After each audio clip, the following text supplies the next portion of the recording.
All right, good evening. I'm going to call tonight's City Council meeting in order and welcome all of you for joining us here tonight. First on the agenda is going to be the invocation, which tonight will be offered by Senior Pastor Bob Larson of Calvary Chapel in Caldwell.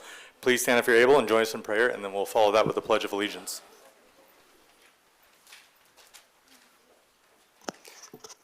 Heavenly Father, we thank you for our great city. We thank you for this great nation that we all have the privilege to live in. And we pray just for your blessing on our leaders here in Caldwell. And for this meeting tonight, we pray for your wisdom, that you would give them insight and understanding to make the best decisions possible for our city.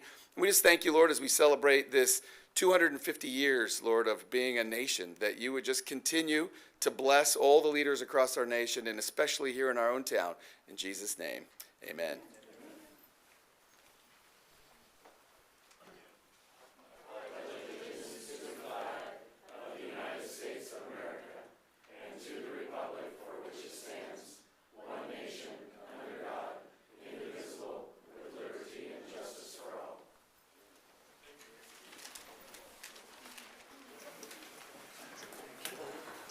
All right, the next item on the agenda is roll call. Madam Clerk, will you please call the roll? Tillmont. Tillmont. Here. Stodic. Here. Register. Here. Williams. Here. Allgood. Here. Dittenberg. Here. All right, all council are present, and I'm here this time. Next is the conflict of interest declaration. Any members who have a conflict of interest to declare related to any item on tonight's agenda? All right, seeing none. The next item on the agenda is going to be several proclamations. So first we're going to start out, and if the representatives are here, I'm just going to announce the proclamation, and then if you could come up and give just a few seconds, 30 seconds to a minute of what you have today. So first we're going to start out with Idaho Gives. Thank you, Mayor, and thank you to all the City Council for this proclamation. My name is Kent Fogg. I'm with the Idaho Community Foundation. We run Idaho Gives statewide, and we appreciate this opportunity to recognize all of the nonprofits in our communities, all of the work that they're doing, and the financial resources that make that work possible. We feel that local governments work best in partnership with organizations like nonprofits, and we thank you for the time in recognizing their work. Thanks so much. Thank you, sir. And just for information, we are proud to proclaim today, May 4th through the 7th, 2026, is Idaho Gives Week, and encourage members of the community to support this nonprofit organization in our community. Next on the agenda is Building Safety Month. Anyone for Building Safety Month? All right. The month of May is declared Building Safety Month, and Caldwell recognize our commitment to safety and building infrastructure. Following that, next on the agenda is a proclamation recognizing Neurofibromatosis Awareness Day. Say that 3 times fast. On May 17, 2026, and I encourage all residents to learn more about NF and the impacts it can have on families and loved ones. And do we have a rep here? I thought there was going to be a family member come. All right. Next on the agenda, and I'll read those out on a separate video we'll post online. Next on the agenda is an FY 2026 budget update from our City Finance Director, Raylan North. Thank you for giving us this update.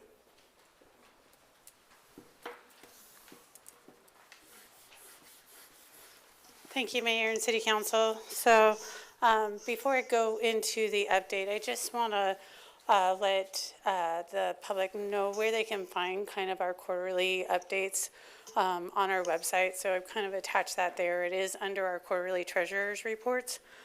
Those are posted about 30 days after the quarter end. So for March, it just got posted in at the end of April. So those are free for everybody to go get and look at, and we have several years posted. The next thing I want to talk about, I know that there's been a lot of discussion on building permit revenue and the discussion on where we're at and where revenue deficit is coming in. So I've kind of updated this based off of the end of April where we're at. I know the last time I sent this out to City Council was at the end of March. So with those, as you can see, we're still trending lower for the, even when you look at 23 and 24 and 25, we are lower than all those years combined year to date. So with that, you'll see that negative number of 545,000. So within the building permit revenue year-to-date, we are at a revenue deficit of about 545,000. With that, just kind of talking about reasons why, there's a lot of reasons why, but we have seen a slowdown in building permits. You know, there's other permits that we do charge that are coming in a little bit higher, and so that's going to offset when you see my total number of revenue projections. I just want to just give an update on that and just kind of show you where we're up with the building revenues and kind of why we're talking about that revenue deficit. I know originally when I projected this out, I projected it at about a 1.2 million. The good news is I don't think it'll be about 1.2 million. I think it'll stay around between the $600,000 to $700,000 amount in a revenue deficit. So we're still looking at the budgets and we're still looking at what we can do, but those funding is coming in a little bit slower. So, Elijah, if you want to scroll down. Just talking about general fund and where we're at with the projections. So as you know, I split up all of general fund between City Hall and then police and fire and then all of the building revenues. So you can kind of see what I budgeted versus what is year-to-date projections on coming to at the end of the year. So for a total in general fund, you'll see I'm projecting a revenue deficit of $477,000 for the entire year. So that's different than building revenues. Like I said, this is for general fund as a whole, not just looking at that one revenue fee code. This takes into account both one-time revenues, such as our investment revenues, which I project very low for, just to be conservative, because I don't want them to be used as part of the ongoing expenses. Also, I don't budget for sale of fixed assets or insurance proceeds. These revenue projections that are in here for year end include those numbers as one-time revenue. So as you can see, there's a little bit of a difference between the number. But we have identified about 580,000 in the general fund of projects that will not be moving forward, as well as some budget savings in the building department directly that will offset that 477,000. So when I put in a little bit of cushion. So I'll stand for any questions there before I get to the bigger budget update. Thank you. Anything from council? All right, thank you. Can you please continue? Okay, so this is a little bit of a bigger update. I just sent this to you guys last week, so you guys are familiar with this. But what I want to kind of talk about, so this has a lot of numbers into it. I'm very aware of that. The big number that I would look at as if I thought there was departments going over budget would be the very right column. And this is after I've taken into considerations if there is projects, one-time projects, payroll, that hasn't been expensed yet, all of those. So with looking at all of the numbers on the right-hand side, there's very few negatives. And the negatives mean that either we're not within budget or we've gone over budget based off projections of the numbers that I have here. So looking at this, the first one is going to be ARPA. ARPA is a rollover PO. So as you know, I didn't do that rollover PO budget amendment. So we don't have any budget currently in there, but that will come forward in a budget amendment because we had obligated expenses. This is not new ARPA projects. This is just obligated expenses from December 31st of 2024 that are now being expended. The next number that's negative is the Fund 30, which is our fire bond. This is not negative because I have the full contract amount of the 19 million in there. But obviously we are continuing building, and that full 20 million contract is not budgeted in 1 year. We put a PO in there to hold the funds to show that it's obligated, but we budget for it in portions each year. And so that's why that is showing as a negative number, is because we have the full amount of the 20 million for both Fire Station 1 and 2, and we have cash available for that. It's just that we don't have appropriation for the budget because we will ask for it again in 27 and in 28 as we expend those funds. Scroll down, Elijah. The last numbers that are negative, you'll see there our, just making sure, Fund 54. This is the fire impact. As you can see, there's a pretty big PO of 2.5 million there. What we have encumbered there are actually 2 fire trucks, one that you have both approved. One that is for Fire Station 4, that should be here next year, because it takes about 18 months. And the second is the ladder truck, which takes 5 years to build and won't be here until 2029 or 2030. So within those numbers, I still have to account for that because we've obligated those funds, but it won't be paid out this budget year, and it's not budgeted for this budget year. The other one is police capital.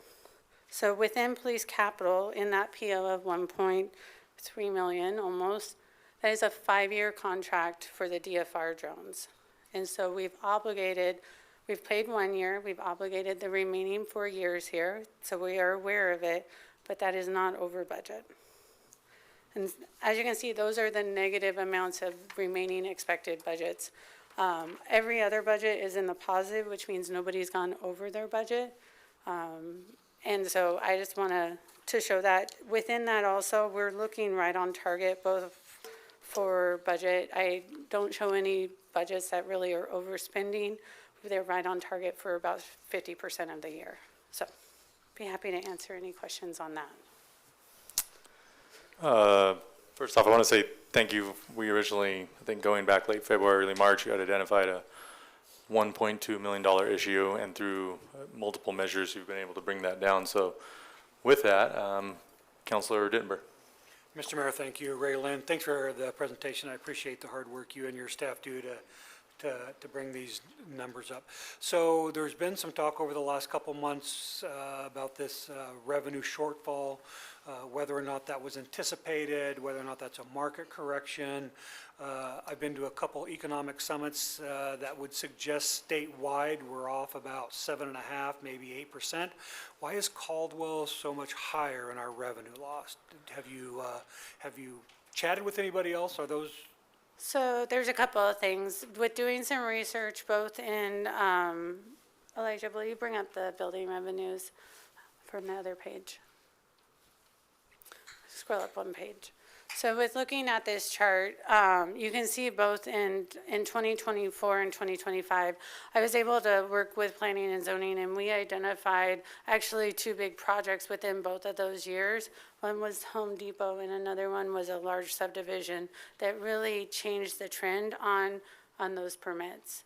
That just wasn't accounted for in my revenues, and so we did expect like a fall off of revenue, meaning that we just would maintain. We wouldn't necessarily keep seeing increases, we would just maintain. But part of that is we've not seen the bigger projects come through recently. Now, what's interesting is I do see a lot of additional revenue that was from planning and zoning and engineering, which is kind of the pre-process of before council, and then this is kind of after council where they're pulling the permits, and there is a time lag, and I think that's also part of this discussion of why we're looking at and why I keep monitoring it. Lastly, I talked to our neighbors. Some of our neighbors have seen really like where they've not had multifamily permits pulled. Like Nampa has seen an increase that they did not project for. So I think it's about choice with developers as well. Like we can only estimate based off of trends about what we know and what we're expecting, but we can't force people to go in and pay a fee if they don't want to. And so I think, this is where we really track our revenues and really say, are we coming in as expected? If we come in over, that's great, but revenue trends, there's a lot of other things. I also think part of the conversation that is we finally have our traffic impact fees. We've updated our police and fire fees. All of those have made it to where Caldwell may not be as competitive as it was before to build because we're not as cheap anymore because we are charging those fees. And that is all part of that discussion and those trends. So, Can you just briefly elaborate on why we've increased those fees? So while we increase those fees, parks and police, and then traffic impact fees, one, because we have to update the CIP every 5 years, so that is part of the study as it was updated. For traffic, we never charged those before, and so our maintenance on our roads was getting much worse, and this is a new funding source that we're able to use, which is fantastic, because we are able to make some of those bigger projects happen more timely, especially as expansion due to growth, so. Thank you, Counselor Allgood. Yeah, Raylene, so this decrease in number on building permits doesn't have a huge effect on us this year. It'll be going into next budget year that we'll need to account for that. Am I correct on that?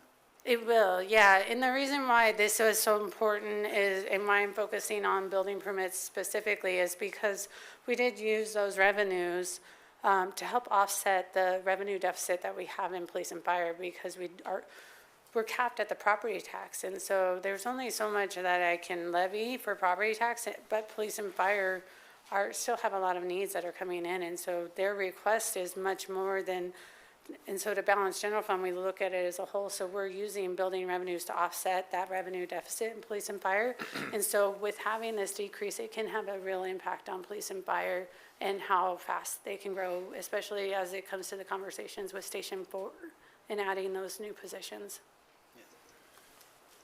Thank you, Counselor Allgood. Counselor Stoddard. Thank you, Mr. Mayor.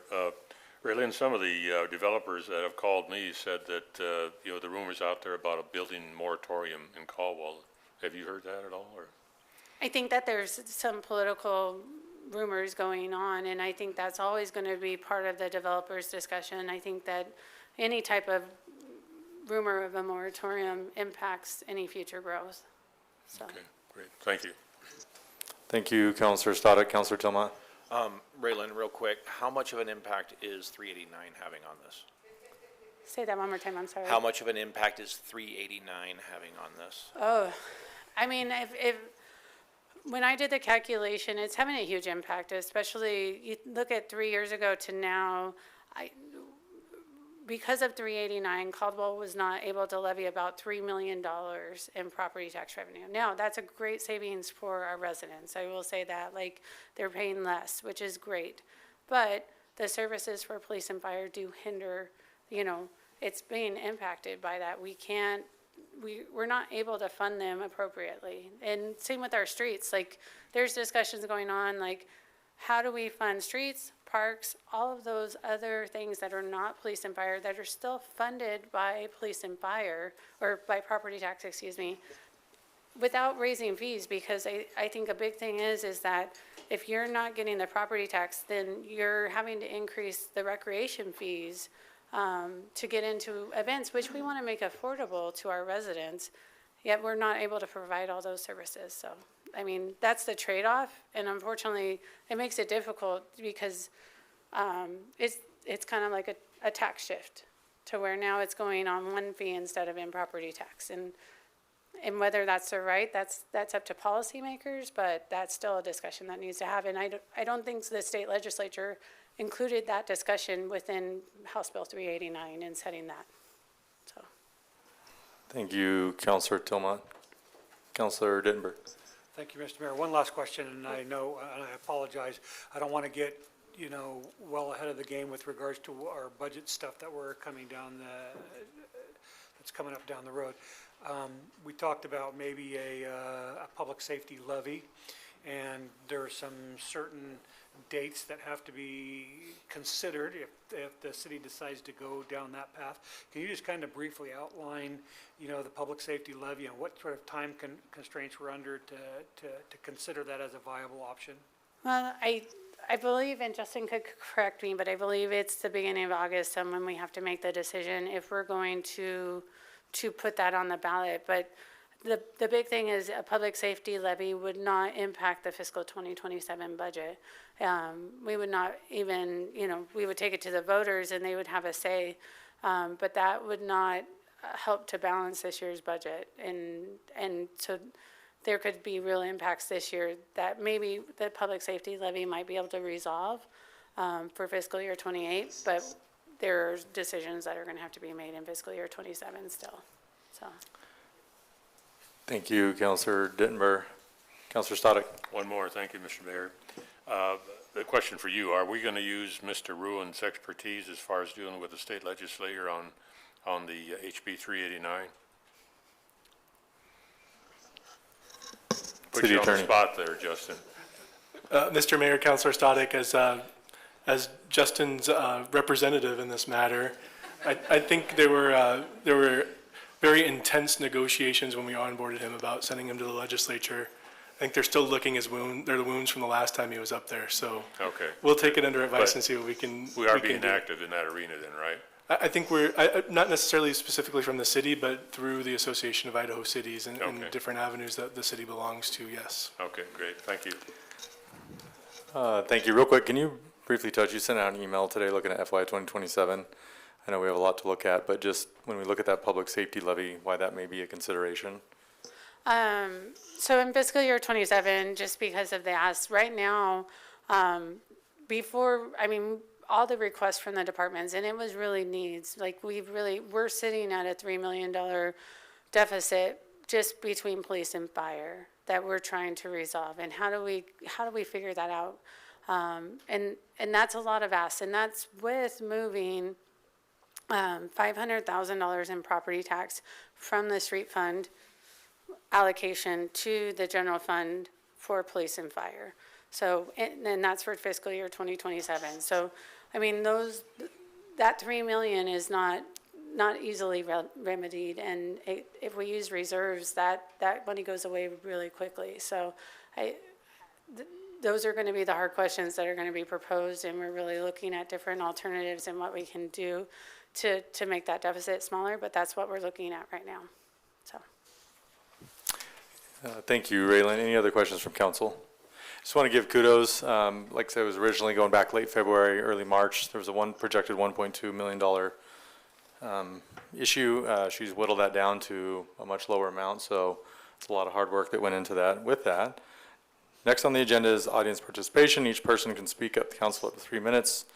Let's clarify, this section of the agenda is reserved for citizens wishing to address the city council on city-related matters that are not on the agenda. Persons wishing to speak will have 3 minutes. We have a clock right here. Comments related to pending public hearings, including decisions that may be appealed to the city council, are out of order and should be held for public hearing. Repeated comments regarding the same or similar topics previously addressed are out of order and will not be allowed. Comments regarding performance by city employees are inappropriate at this time and should be directed to myself, the mayor, either by subsequent appointment or after tonight's meeting, if time permits. In order to ensure adequate public notice, Idaho law provides that any item other than emergencies requiring council action must be placed on the agenda of an upcoming city council meeting. As such, the city council can't take action on items raised during citizens' issues at the same time, but may request additional information or that item be placed on a future council agenda. With that, we have 2 signed up tonight. First will be Mr. Keith Huck. Please come forward. So I would like to address the health and safety issues going on over on Albany Street between 13th Street and 15th Street. Now, we have had no public access on that road for in excess of 90 days. Prior to that, that road had been tore up, and we had a gravel road that got bladed one time. Now, some of the safety violations that I saw today is I went over there and walked that, and the gates were swung open that where an ADA person could not have accessed the sidewalk in any way.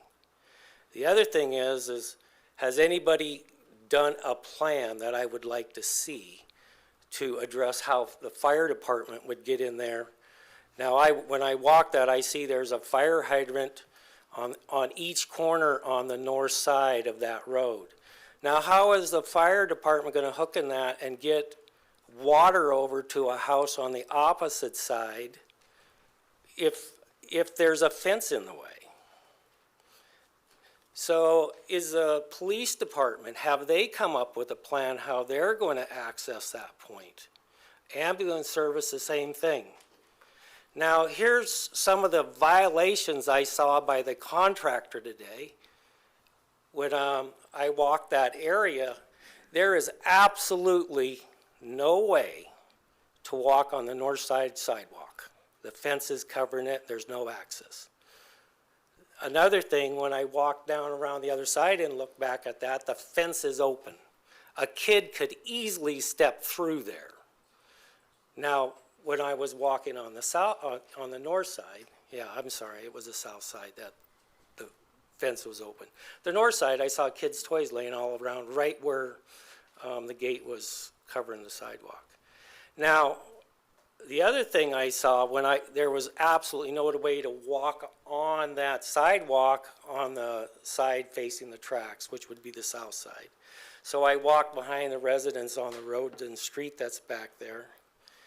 And while I was walking that road, I'm gonna guess it's like a 3-yard loader come down that street, and he was raising dust like crazy. Well, if you're raising dust like crazy like that, the health and safety of the residents in that area is compromised. And also, when you're a contractor, you're required to have a water truck to keep the dust down. Now, here's like the worst violation I saw today. When I was standing there watching them use the loaders, they grabbed a tow strap. And they use that tow strap to do a pick. You don't use a tow strap for a pick. You use rigging. Okay. So that's what I saw over there, and I'm really concerned for the health and safety of the residents in that area. I do own a house on that street, by the way, and I'm also concerned for the safety of the workers in that area. All right, thank you. We'll follow up if we could have staff take a look. I did take some notes, and we'll follow up with that and see what we can hopefully help remedy if able. Okay, how soon can I hear notification on that? Could we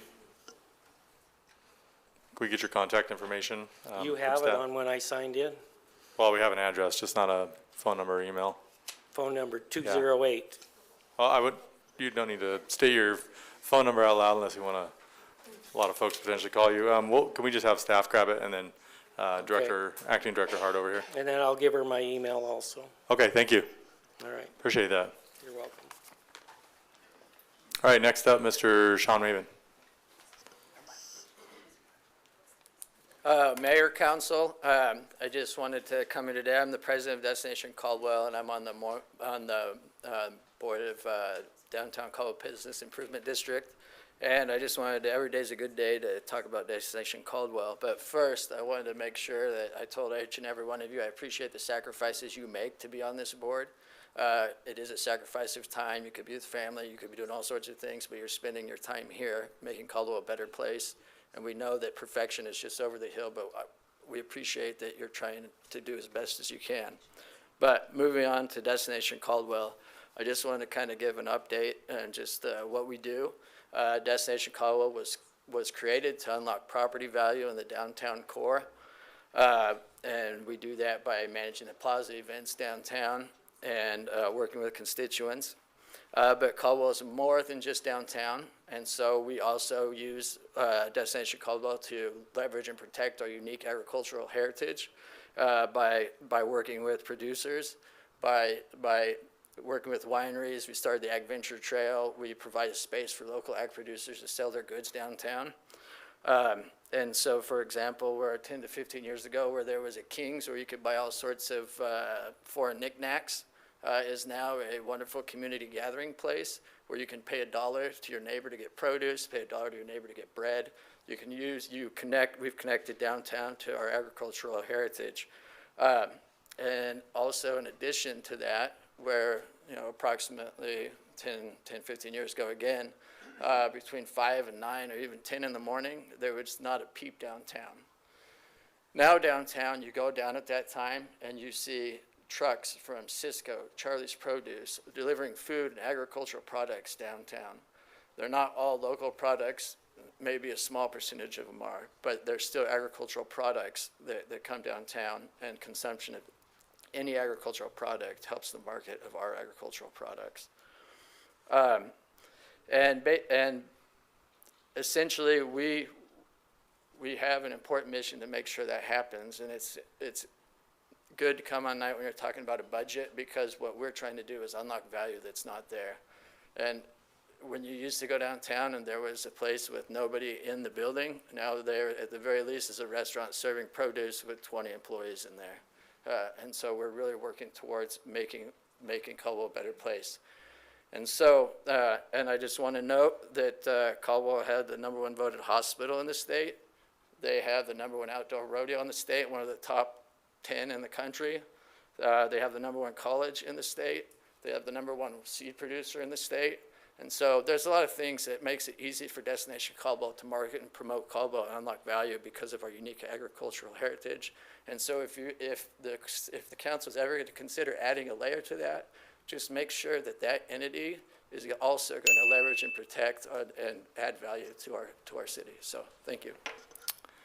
Thank you. That anything from council? Just to expand on that, having been born and raised here, you know, when Destination Caldwell, when the plaza and everything came to be, I remember before then, and it felt like we truly had a heartbeat downtown. The blood flows, and you guys have done a great job. So thank you for that, and thank you for pointing out all the stuff. Councilor Stoddard. Yeah, Mr. Mayor, so I just want, I don't know if Danae is here or not, but I'm still working with the Idaho Potato Commission on, you know, the big semi and all the, oh, there you are. Yeah, Okay. and that's another thing that we unlock those larger agriculture entities to have somewhere to market and promote their brand, like the Hop Commission, the Potato Commission. I don't know if we've had any of the mint producers down here, but like, you know, I was born and raised here too. And, you know, if you don't have a heart, what good are the fingers out in the other parts of the city? And so, yeah, we just do what we can to promote that and unlock that value as best we can. The other thing I always complain about is our logo. There's not a potato up there. There's an apple and there's some grapes, but no potatoes. So anyway, thank you. Well, we'll see what we can do with that. We can work to change that, Councilor Stoddard. Yeah. All right, thank you. Hey, thank you for that. Real quick, council, we had the family show up for the, this is my second time saying it, Neurofibromatosis Awareness Month. Would you mind, is that okay if we bring them up real quick, just to give a 1 minute?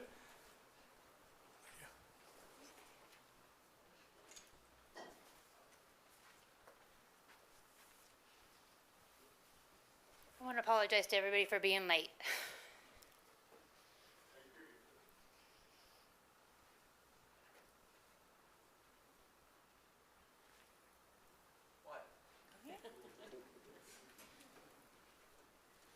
And thank you so much for being here tonight. We appreciate you guys coming.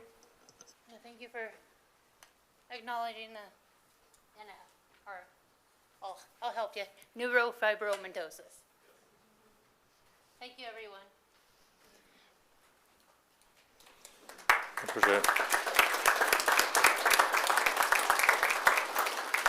All right, and just real quick, circling back, thank you for both our speakers tonight. Next on the agenda is approving the consent calendar. These are routine items that are grouped together to be approved in one motion. This councilor moves for one or more of the items to move from the consent calendar and consider separately. First, are there any motions on the calendar? Mr. Mayor, I'll move to approve the consent calendar as presented. No? Yeah, we have the remove items, correct? I thought it was amended before that. 15, 16, 17. The first, yeah, on the top there. Okay. I thought those were removed previously, but I make a motion to move consent items 15, 16, and 17 to new business for further discussion. All right, thank you, Councilor Allgood. We have a motion and a second. Second. All right, motion and a second.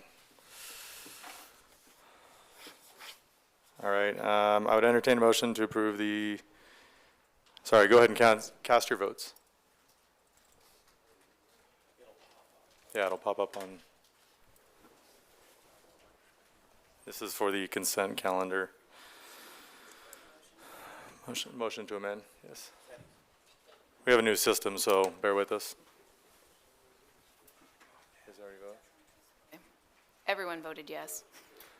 All right, it's been moved and approved for the consent calendar to be modified. And I will now entertain a motion to approve the consent calendar as amended. Mr. Mayor, Councilor Allgood. I move to approve the consent calendar as amended. All right, we have a motion from Councilor Allgood. Second. Second from Councilor Tillmont has moved in to approve the consent calendar It's amended, and council can please cast their vote.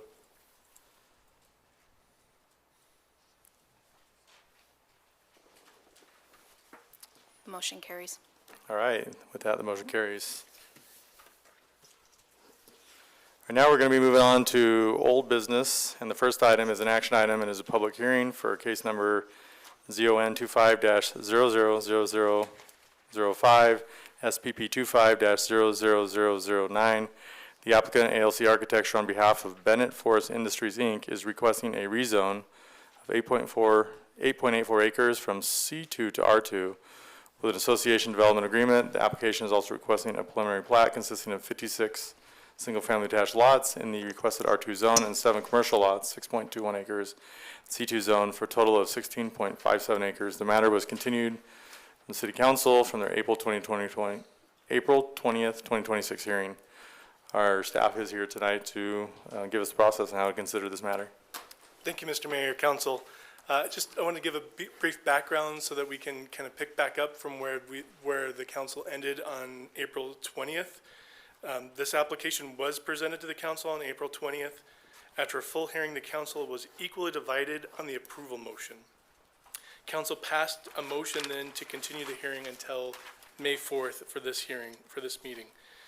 During the April 20th meeting, there was a discussion regarding the willingness of the applicant to enter into a development agreement that would limit construction on some parcels to single-level homes within the development.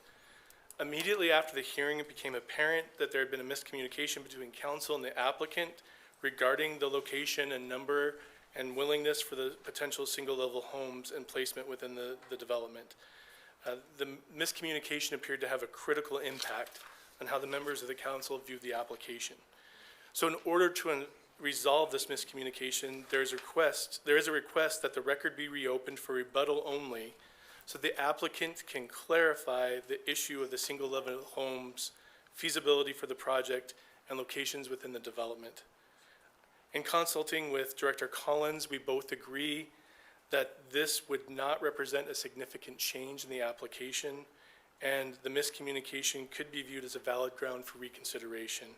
And for these reasons, staff recommends the following procedure, that granting the request for an extended rebuttal to clarify the willingness to enter in a development agreement that includes single-level homes on certain parcels, and permitting public comment after the applicant has presented the limited rebuttal for the narrow purpose to whatever is new in the rebuttal to address that.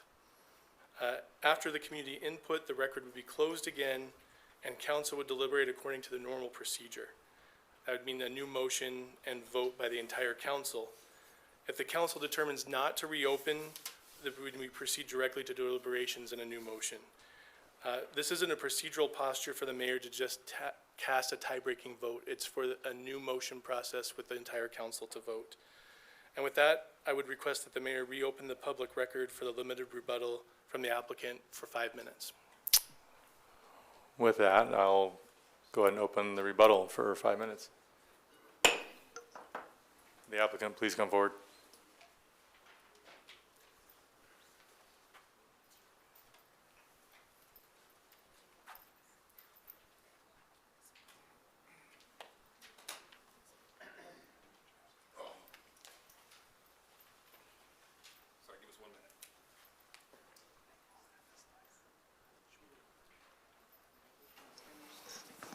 Mr. Mayor, while we're waiting too, I neglected to mention that if council has questions after the rebuttal and the record is closed from staff, as in the normal process, that would be appropriate as well. Just to confirm, after the rebuttal, after any additional citizen comments? When the record's closed, Yes. as per to the Yes. normal. All right. Can we go ahead and start the clock? Sorry. Thank you. Oh, technology. Thank you, and begin, please. Can't do a 5. Jeff Likes, 1119 East State Street, Eagle, Idaho, 83616. Thanks for opening this back up. I'm going to read the letter. You guys all have it, and then the developer's going to step up and kind of help clarify a few things too. It says, we respectfully submit this letter to clarify key points that may have been misunderstood during the hearing on April 20th, 2026 to ensure the full context of our proposal is included in the public record for the mayor and city council's consideration. We appreciate the opportunity to clarify our proposal and better align it with the feedback from council and neighboring property owners. It appears there was a miscommunication during the hearing regarding our comments about single-story homes. Our representative, me, understood the question to refer to a 40-foot wide lot, while Council Williams was actually asking about a 50-foot wide lot along the southern boundary. Based on his remarks, his concerns seem to be that single-story homes would not fit on 50-foot wide lots and as a result would not be marketable, an issue that appeared to be a primary reason for his opposition. To address this concern directly, we have provided multiple sample floor plans, which I believe all you have, demonstrating a well-designed single-story home of approximately 1,497 square feet with 3 bedrooms and 2 bathrooms, up to approximately 1,872 square feet with 4 bedrooms, 3 baths, can be comfortably accommodated on a 50-foot wide lot. Importantly, this type of home is not only feasible, but also aligns with the current market demand, making it a practical and attractive option for future buyers. In response to the feedback received, we have taken excessive steps to ensure that our plan is as responsive and as compatible as possible. We have already revised the southern boundary to incorporate 50-foot wide lots, bringing them into closer alignment with adjacent properties. Additionally, to further reduce visual impact and promote neighborhood capability, we're willing to restrict all homes along the southern boundary to single-story designs with only optional bonus rooms. Continuing in the spirit of cooperation, we have gone a step further by adjusting the plat, to revise the remaining lots to 50-foot wide in widths as well. This revision reflects our strong commitment to working collaboratively with the council and with the community to make every reasonable accommodation to address the concerns raised. We believe these changes represent a thorough and good faith effort to achieve full compliance and a thoughtful integration with the surrounding area. We recognize that no proposal will fully satisfy all perspectives.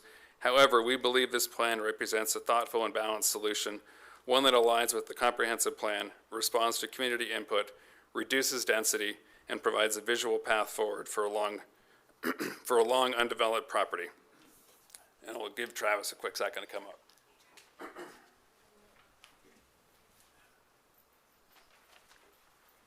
I'm not sure if, good. Travis Stroud, 1980 South Meridian Road, Suite 140. Mr. Mayor, council members, I sent that email, so it kind of pretty much sums up everything that I wanted to say, other than I did want to take a second to mostly apologize to the neighbors. It took us a long time, took me longer than it should have to get here. Their concerns were valid. I spent some time, I went on the property, I looked at their neighborhood. I get it. I understand the single level only. I got a little bit of tunnel vision, got caught up in code, comp plan, everything else, and should have listened. But it took me longer than it should have. So yeah, just wanted to apologize to them. That's it. All right, thank you. Did we have a sign up at all for this? We just open it up? Hold on just a second. We have to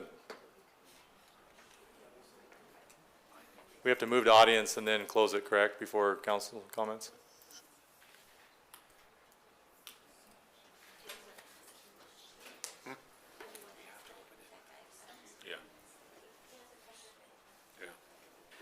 Just, can you clarify, we got to wait for council questions, correct?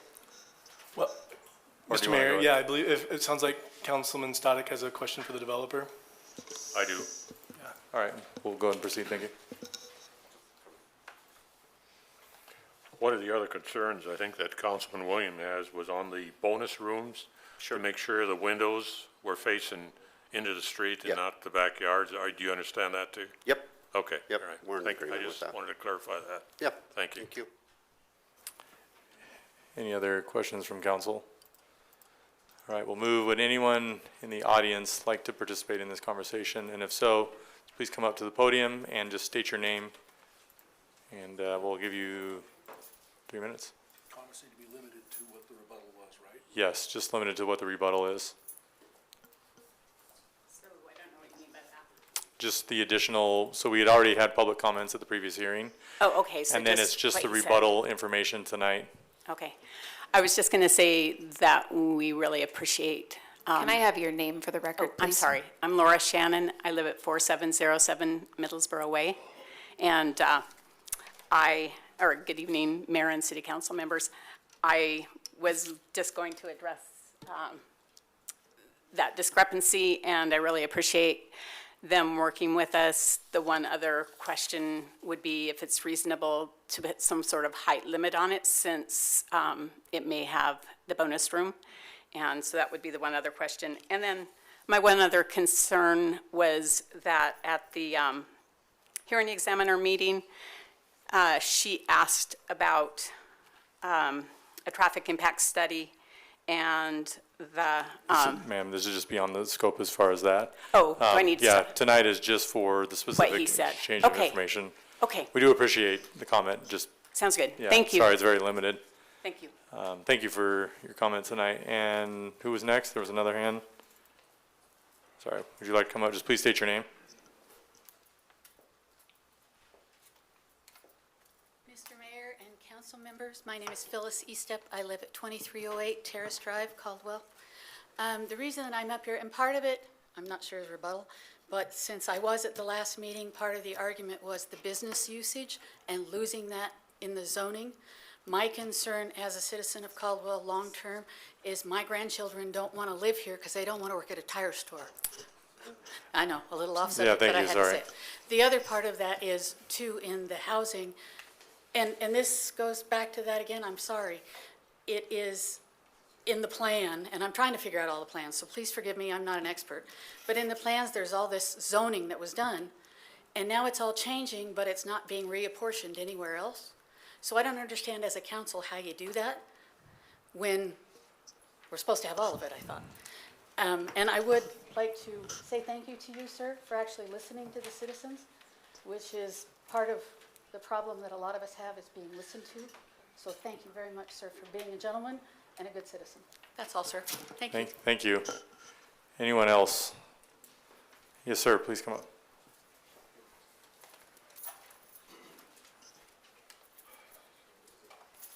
Paul McLean, 113 Appalachian Street, Caldwell.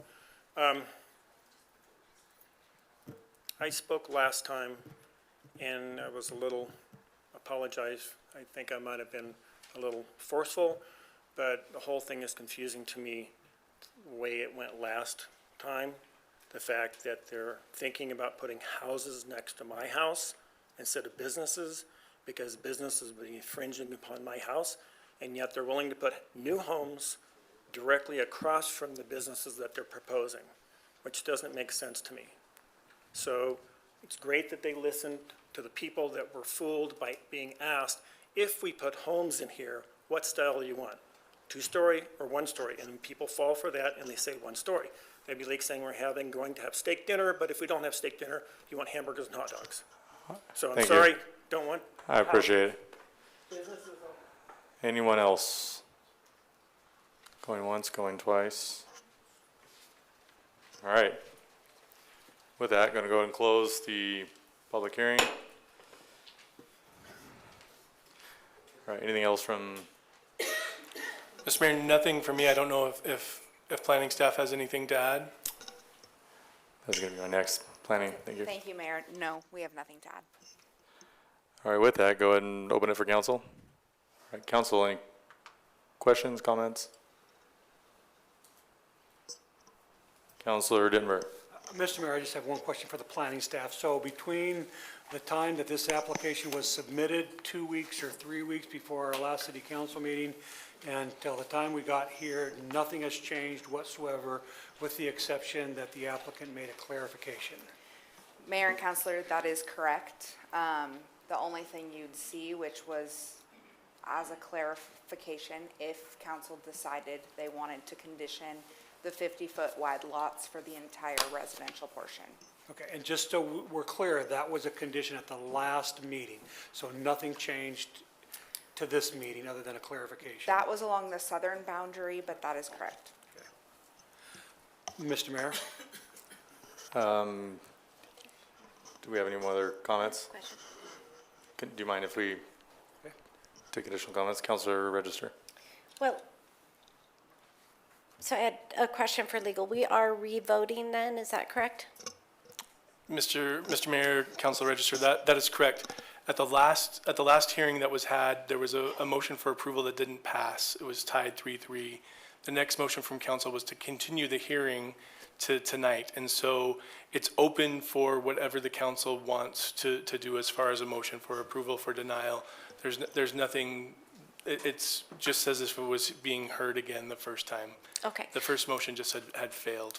Okay, so then briefly, just comment-wise, I appreciate you coming back and clarifying that. That was half of what my concern was, but the bigger part was that this, in my opinion, needs to be reserved for commercial. That's what it's supposed to be, and that's where I'd like to see it stay.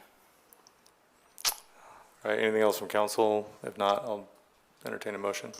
Mr. Mayor, based upon the comprehensive plan, upon the testimony given, evidence in the record, and the facts presented, I move that we approve the annexation is the first one, right? No. The rezone.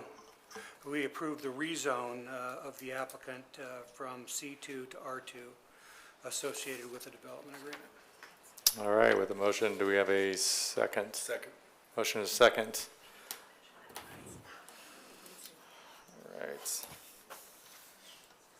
All right, would you please proceed to vote? Mr. Mayor. Sorry. Yes, ma'am. Mayor and council.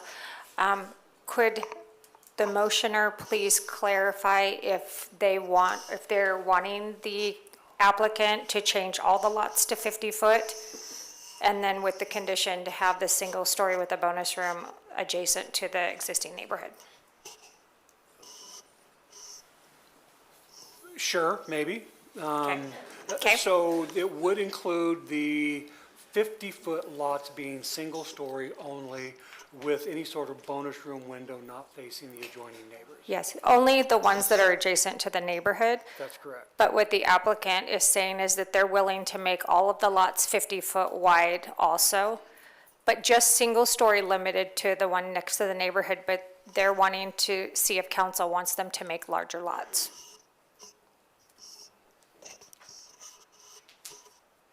And I think this has to do with also the discussion back and forth from the last hearing on 40-foot lots versus 50-foot wide lots.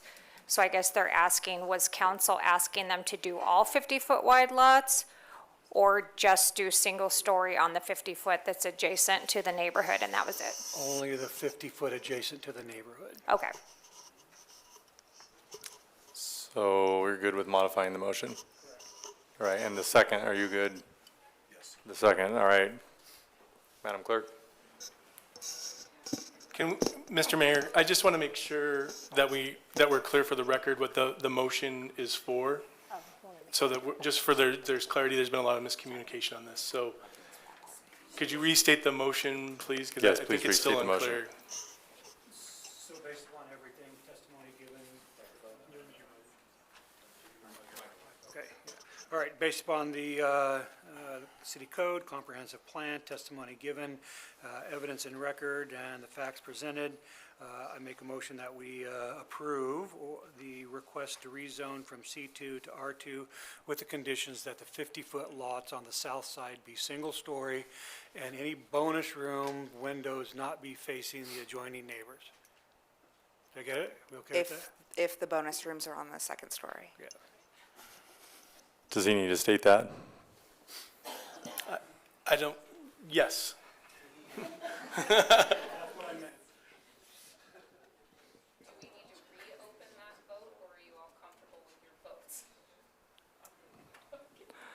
Why don't we go ahead and, well, City Attorney, what's your thoughts? Yeah, I don't think there was anybody uncomfortable. I didn't see any of Okay, all right, well, if we're gonna go to the votes, it's currently failed, that motion failed, 3-0. Is there another motion? Mr. Correction, Mayor. it's my turn. Sorry, I just came back from a very long trip and I'm exhausted. With that, so I would say based upon Caldwell City Code and the comprehensive plan, the testimony and evidence in the record, and the facts presented, applicable city code approval criteria, I am going to vote no on the C2 to R2 with the U-stick corridor being there. I'd prefer that to be commercial as currently listed, and yes, that would be my vote.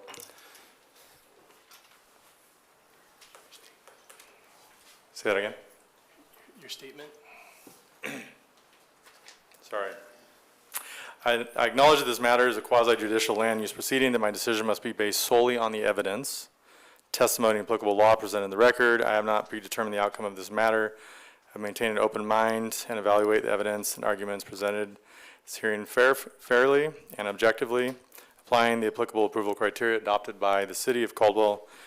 If at any time I determine I cannot remain impartial or potential conflict of interest arises, I will disclose it on the record and take appropriate action consistent with Idaho law. And I'd already stated my vote. Mr. Mayor, with the motion to approve having failed, there would need to be a motion to deny. So with that, do we have a Mayor. motion? We are on number, That's old business item number 1. But right here, motion to deny. okay, thank you. Mr. Mayor,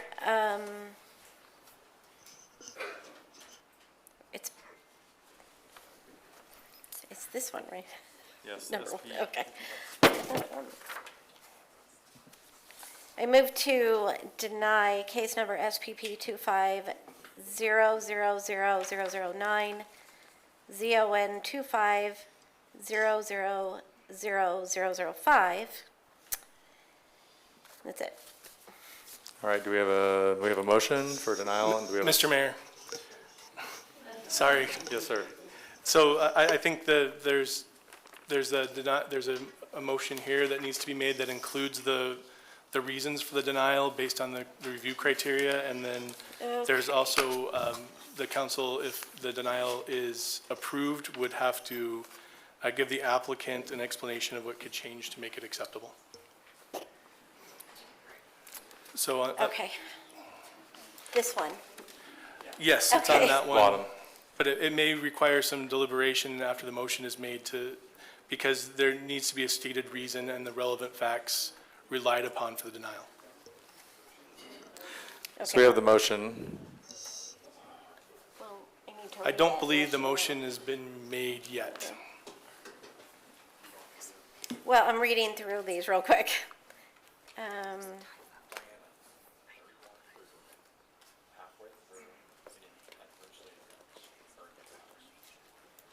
Okay, so based upon Caldwell City Code, the comprehensive plan, and upon the testimony, evidence, and record, the facts presented, and the applicable city code approval criteria, I move that the proposed rezone request from C2 to R2 be denied because the intensity of the development in the new zoning district is not expected to create, or is created, I'm so sorry.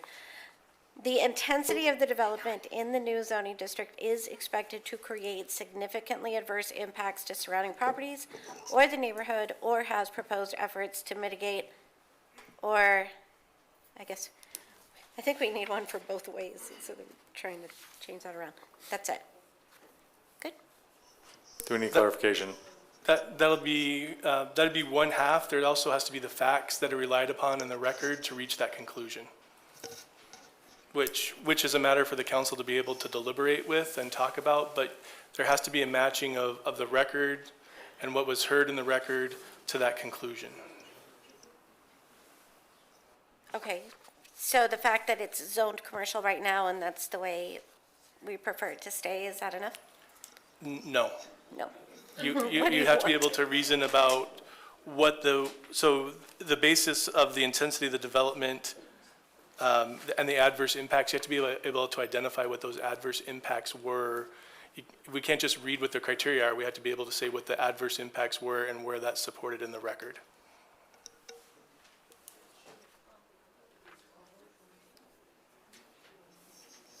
So the fact that it's zoned commercial and that's what that area needs is, and that's changed to residential wouldn't create the adverse impact?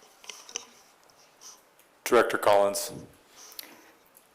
Mayor and Council Register, whatever you heard as part of the testimony, whether it be the applicant, the staff, or what you read in the staff report, when you make the motion and you say it's because it is expected to create this, you want to follow that because of, and you have to mention something that you heard as part of the record or the testimony that made you feel or come to this conclusion that it's going to have those adverse impacts. Okay. Is that helpful? Yeah, this is new, so I feel like I didn't know I should be taking notes on the testimony from 2 weeks ago. So, I mean, my position is that it's zoned commercial and that that's what that area needs, and that the negative impact is that taking away commercial property, and it is the negative impact.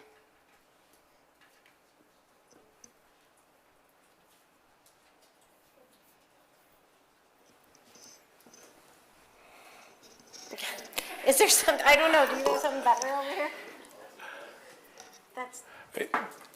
Mr. Mayor, Council Register, I don't think, this is a point that the council can still deliberate on and talk about and reach a conclusion. So it's not just limited to Councilwoman Register. So if other council members if we have other want to council that weigh would in like as this is to make a going motion. on.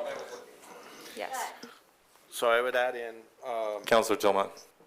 I would add in that due to the concerns of residents, the traffic, the lack of a traffic impact study, and the impact of additional vehicles, the impact that adverse impact that will have, the fact that some of the residents actually bought assuming that it would be commercial, that is the reason we would like to keep it commercial. Director Collins. Mayor and Councilman Telmont, I think you could use the facts that the property was zoned commercial, so residents thought it was going to be commercial. I do think we need to erase the record. We cannot use the opinions, unfortunately, of the neighbors not wanting the development there, because it has to be data-driven and has to be evidence and factual evidence as to why it's creating impacts. And the impacts based on just an opinion or a bias to a development cannot be used in the record.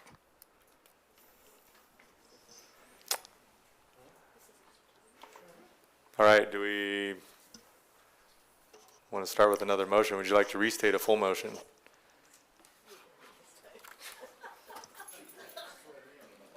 I think there's the motion for denial is there and stated. I think that what we're just looking for is, and I think Council Register has identified the approval criteria, which she views this as not meeting. And I think what we would need clarification for on the record is the facts in the record that support that conclusion. Does that, so I think that's where Councilor Tillmont had decided some things. So I think you can still move together as a unit to be able to find the wording that you wanted, the phrasing.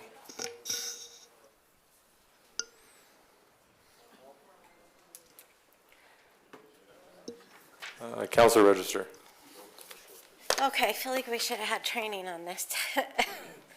Don't worry, it'll be, I know, the videos will be all over social media tomorrow about how dumb I am. So let's just go through this. So I do not, so where it says the proposed zoning map amendment is consistent with the comprehensive plan land use map, can I say that it is not because it's zoned commercial? Director Collins. Mayor and Council Register, no, because it is in conformance with the comprehensive plan. Even with the rezone, there's multiple zones that are allowed. I can try to help you with a motion from what I'm hearing.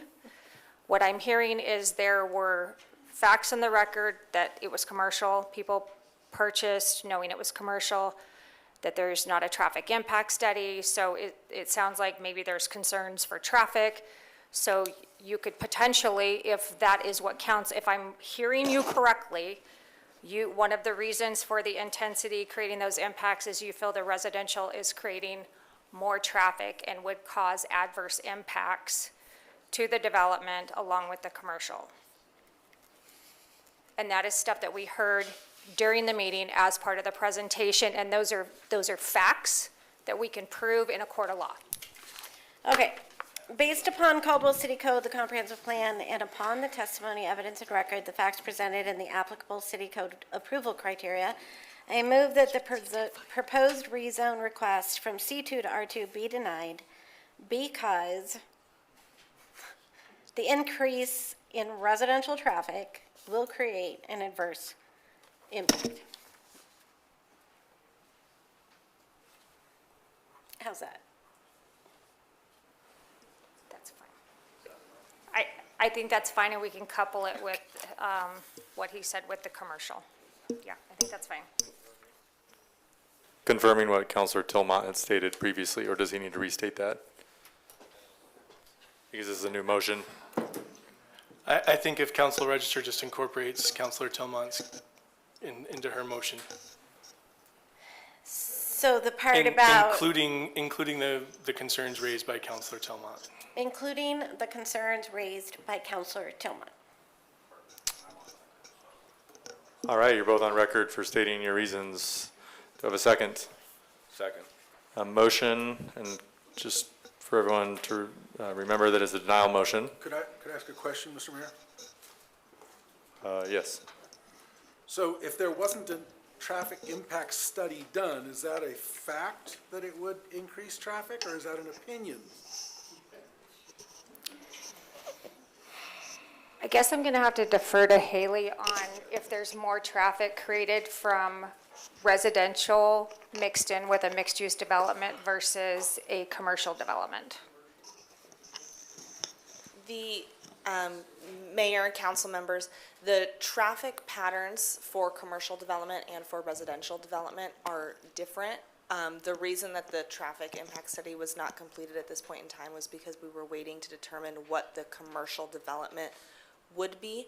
So I don't have a definitive answer that the traffic is either increased or decreased, just that the type of flow and the timing in the day would be different with residential than with commercial, and it's going to be dependent on the type of commercial that may or may not go into the space. Mayor? Councilor Williams. So is it a finding of fact or not? I'm trying to, so so the council can make a finding of fact based on the testimony that's in the record. So if there's a finding based on what you've heard, right, if there's been something that council has heard, or based on the record that's put before you, that you can say that there is an increase in the traffic pattern, then it's a matter of the individual councilor being able to say, I think that's yes or no a reason. I'm sorry, I just don't remember the fact coming out other than opinions being shared that it might increase traffic. So that's where I'm confused on what we determine to be a finding of fact, because somebody can come up and opine anything, and if then we can use that to weigh into our argument, it seems a little whiffly. And I would have to defer to the planning staff or to Public Works if there was beyond maybe what Director Hart has said, if there's anything else that they know in the record as far as traffic. The applicant did just share with me their TIS is ready to submit, so the scoping memo was complete and their TIS is now ready to submit for final review. It's currently not in the record, correct? Correct. Yes. I have a question about that. Councilor Register. The comparison, though, not knowing what kind of commercial would be there would be, I mean, the commercial could be something very low-key that would not create a lot of traffic. With the proposed development? No. Or in lieu of the residential development. The commercial could be something that did not produce a lot of traffic. So without knowing what's there, it's almost It's difficult for me to speculate the commercial that would be there because that application is not before me today. I can say that in past experience, commercial to go in this space is going to be more of a single large user rather than multiple small retail to mimic the other side of 10th Avenue where you have that community Walmart, which does generate a large amount of traffic, but that application is not before us today. So I can't speculate on the type of traffic for an area that would, I can't speculate to the type of traffic because that application isn't before us today. I'm just looking at the traffic for the application that is. Well, I think the thing that's difficult here is we're talking about testimony from 2 weeks ago, right? Yes, correct. Yeah, so, I mean, maybe we need to go through and watch it again and to find the exact notes if that's what you're looking for. Mr. Mayor, Council Register, I don't think we're looking for the exact notes, but we're just trying to, this is the standard process for a land use application and a denial, is to be able to match the facts up to the findings. So it's certainly, if the council is uncertain and would like to be able to go back and take time to look at the record, the hearing can be continued again to afford the council that opportunity. So we have a motion and second. Where would you like to go? Councilor Stoddard. Yeah, Mr. Mayor, just talking to the contractor, did you folks have any plans as far as what the commercial would be? Did you get that far? We can't talk about that right now, correct? Mr. Mayor, it's your prerogative if you want to be able to allow him to testify. I do want to point out, I think, I want to make sure that we are under an understanding that this is zoned for commercial right now. So the rezone is for residential. Residential, yes. So the commercial is already the zoning for this. But relative to the traffic study, it would help if it's going to be a fast food restaurant or a sit-down restaurant. That's my point. If they had any plans. It'd be all hypothetical, potentially, correct? Mr. Mayor, Councilor Stoddard, and I can stand for correction, but the zoning right now is for commercial, so the difference that you're going to see is the change to residential, not what the commercial would be. Okay, thank you. All right, do we want to continue forward with your motion and second? All right, any other deliberation? All right, with that, Madam Clerk. And this is a motion for denial from Council Register and the follow-up from Councilor Tillman.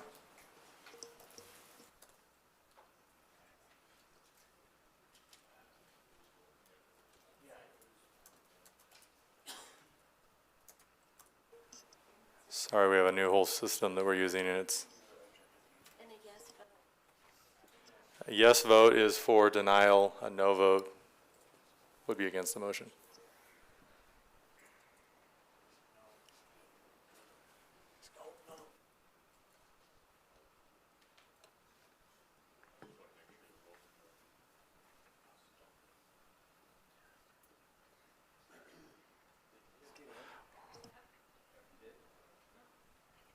I just want clarification on my vote, though. So, can you put it up again?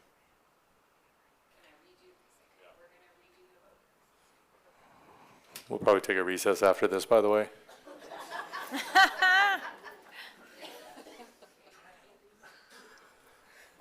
All right, councilors, please take your vote.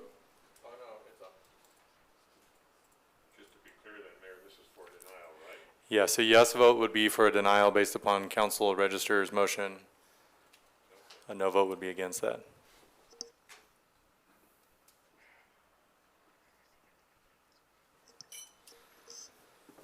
All right, it's a 3-3.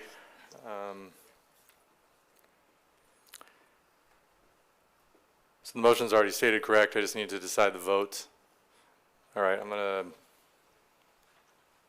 based upon the Caldwell City Code, the comprehensive plan, and upon the testimony of evidence and record, the facts presented in the applicable city code approval criteria, I'm gonna move to vote in, again, correction, in favor of Councilor Register's motion.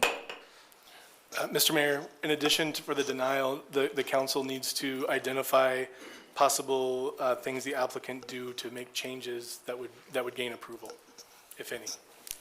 Council President Register.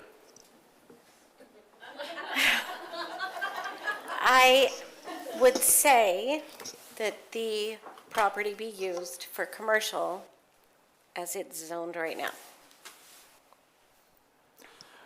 Any other councilors? And again, there may not be anything, but if there is something, there needs to be on the record, but if there is nothing. All right, anything else? Councilor Stanek, Councilor Dilmont? All right, with that, I'm going to take a 8-minute recess.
We're good?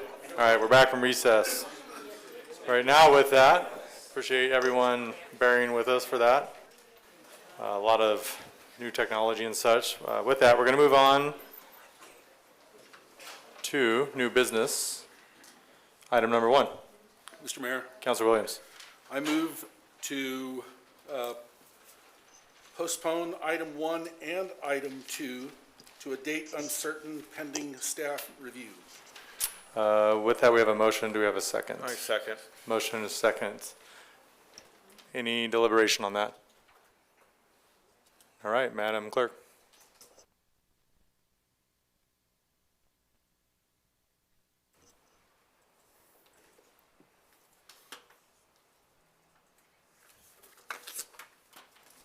So confirming a yes vote is that continuance? Yes, Council Algo, thank you for that. Yes, it would be a continuance to a date to be determined. Thank you. All right, it's going to be a 6-0 for items number 1 and 2. I gotta jump ahead. The next item on the new business is a discussion on the employee travel policy updates, which was also moved from the consent calendar to new business for just discussion, and I believe that was Councilor Allgood, correct? Hi, City Council. So there's only a few updates. This policy you guys passed a couple years ago, and the only updates that were included is the overnight travel limitation of a max of 3 trips per fiscal year per employee. So that's one. Anything above 3 has to have the mayor's written approval. As a unallowed expense was no tips or gratuities on anything.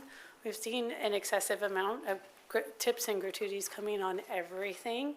And so we just decided to make this a unauthorized travel expense at anything. And then the last thing was on non-authorized travel expenses is fun runs, donation-based events, fundraising events, memorial bike rides, or anything similar activities. And we see this a lot on registrations, unfortunately, and so this is us putting this as, this is not something that's approved. So those are the three changes to this policy. Thank you, Raylene. Councilor Allgood. That was one of my questions, is there, because there was no red line or lined out, it was hard to determine what was removed and what was replaced with it. The second question I had was elected officials seeking approval from each other. I struggled with that. Is that new? So we have that as internal controls, so that's why it doesn't just say one person, it just has multiple people as an internal control. So as city council for out-of-state travel, like if that needs approval, then it would just come to, it can go to the mayor for approval, but it can also come to myself or the city treasurer for approval. So same with the mayor's is approved by either council president or by myself or the city treasurer, because we do want that internal control of it being signed off and reviewed by somebody else. We don't want anybody to review their own expenses. So was that new or? No, that's been in the policy. That's been in the, okay. Yeah. Those were the questions I had. Thank you, Councilor Allgood. Councilor Williams. Thank you, Mr. Mayor.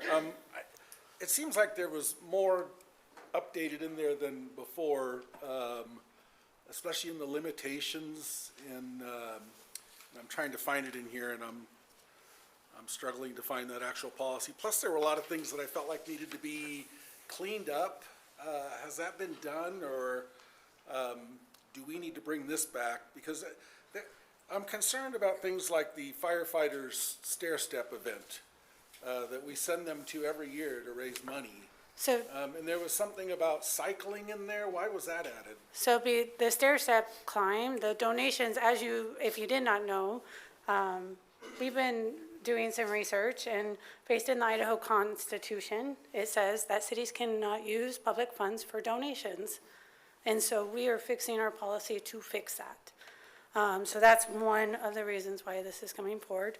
As to the bike rides and stuff, this is not something that if employees want to do that on their own time, they can. For the stair climb, for example, We actually don't pay for the travel expenses. For the firefighters pay for that themselves.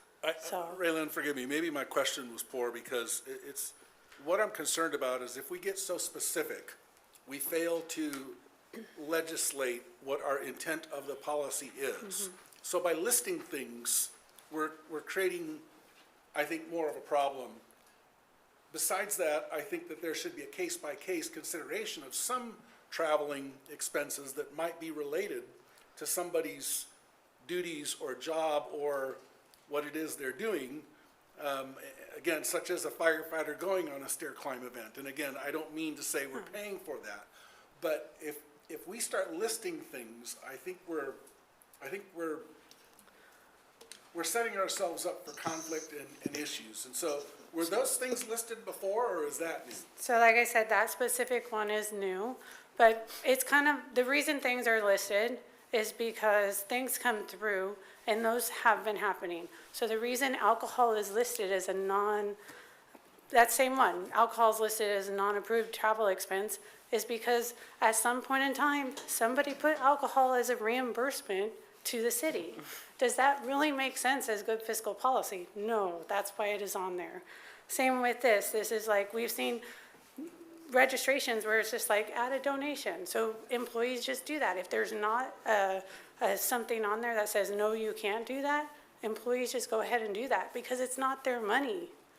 It's the city's money, but it's not their money. It's not them personally donating. I agree with you in that regard. And so that's why it needs to be specified I'm concerned about a out. policy that's limiting us rather than enabling us. And if training is necessary, maybe we need to do that rather than creating a policy that's so narrow in scope. I'd like to work on this a little more. This is late I coming. mean, if you have recommendations, if you want me to take that line out, I can. But, I mean, this is just feedback that I've heard from, other people. So if that's something that you want to come out, then that's definitely something we can do and bring it back before you.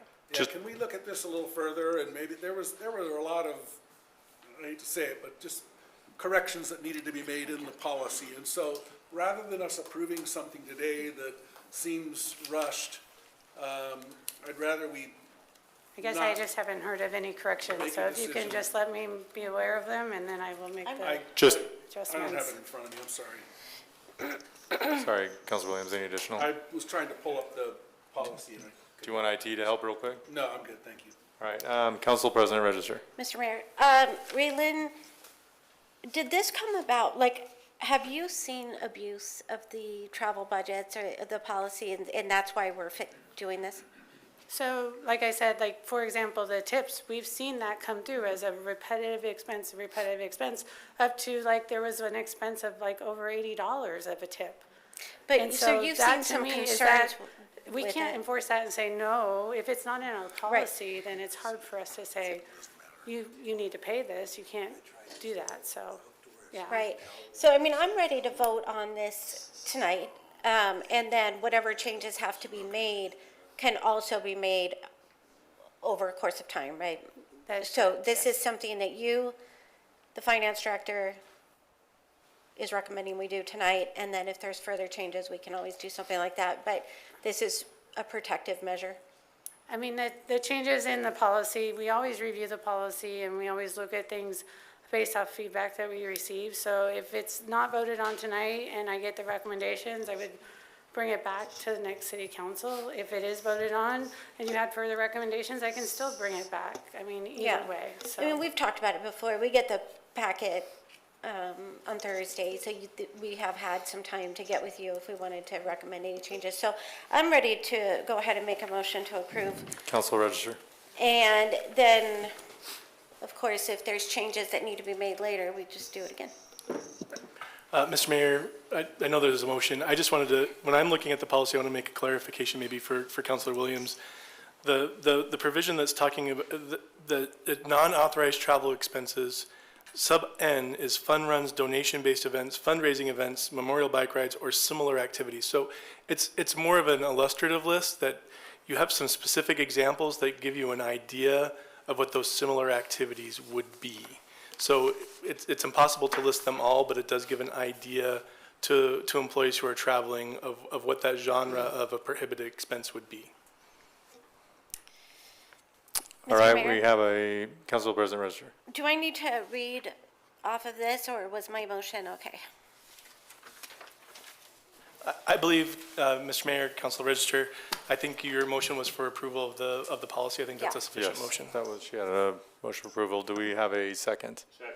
Motion and a second. Any deliberation on that? Further deliberation? Councilor Denver. Mr. Mayor, Ray Lynn, I think I'm going to move forward with voting for it, but I think I also echo some of Councilman Williams' concerns. We just haven't seen it. I haven't seen it, and it would be nice to see something that was redlined out to know for sure what it is that we are changing. So if we can get a redlined copy of that sent over to us. I do think that it's important that we take a look at what we're spending the money on, and if you've noticed some specific abuses, it's your responsibility to bring us those changes. I just would have liked to have pushed a button here and seen a red line and had it made a little bit more sense to me. So, but thank you. Thank you. Thank you, Councilor Denver. We'll make sure we get that to all of you, Council, the red line copy as soon as we can. With that, please vote. And this is for approval, adopting the measure. All right, it is approved, 5-1.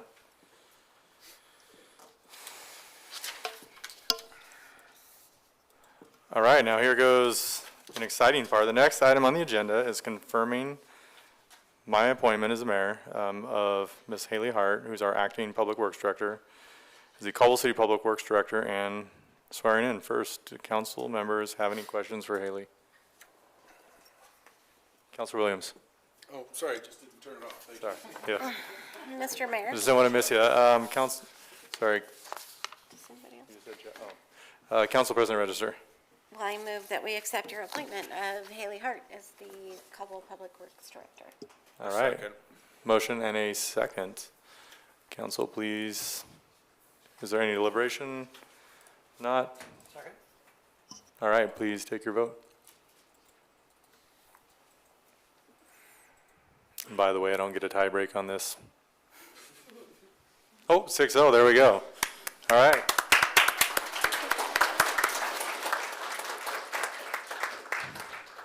Now here, congratulations, by the way. Now here comes the swearing in, correct? All right.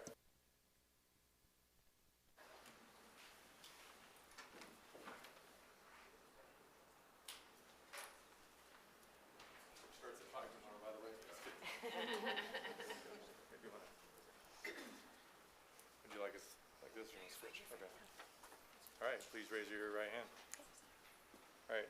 I, Haley Hart, I, Haley Hart, do solemnly swear do solemnly swear that I will support the Constitution that I will support the Constitution of the United States of the United States and the state of Idaho, and the state of Idaho, and all laws and all laws and ordinances of the city of Caldwell, and ordinances of the city of Caldwell, and that I will, and that I will, to the best of my ability, to the best of my ability, faithfully perform the duties faithfully perform the duties of Public Works Director of the city of Caldwell, of Public Works Director of City of Caldwell, Canyon County, Idaho, Canyon County, Idaho, during my continuance therein, during my continuance therein, so help me God. so help me God. Congratulations. Thank you very much.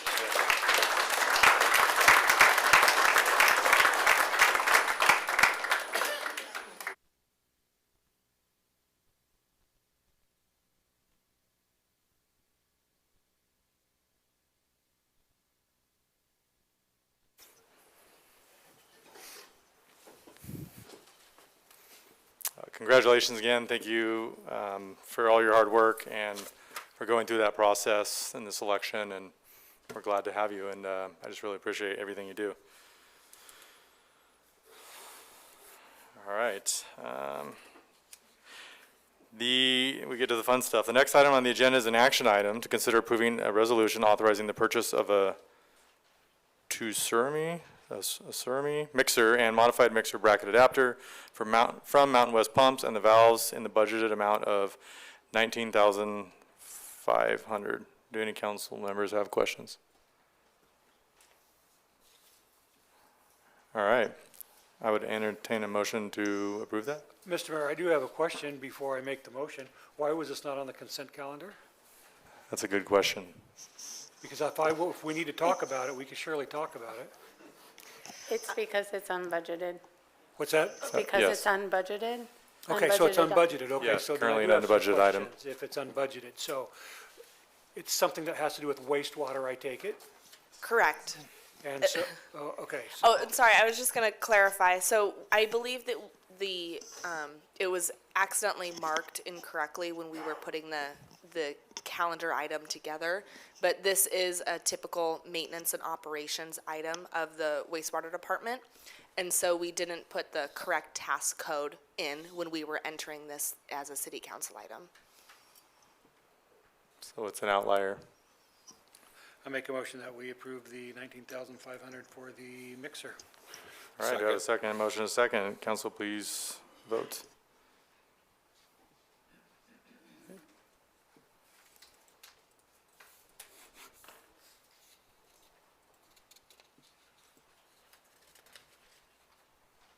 All right, that motion passes 6-0. Thank you, council. On the next item on the agenda is an action item to create a downtown advisory board. With that, staff has a request. Yes, Mayor and Council, staff would request that we continue this to a date uncertain to allow us some time to review the Destination Caldwell's Business Improvement District and confer with legal counsel to make sure we're looking at duties and responsibilities correctly. We're not duplicating any efforts or anything. All right, thank you, Councilor Tillman. Mr. Mayor, I move that we continue this item to an undetermined date. All right, we have a motion and a second. Any deliberation on that? And this is for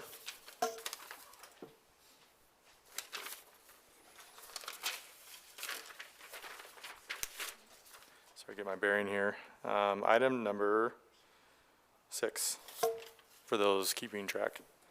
All right, the motion carries 6-0. And by the way, we're going to be reaching out to you to have a further conversation on that. All right, moving on.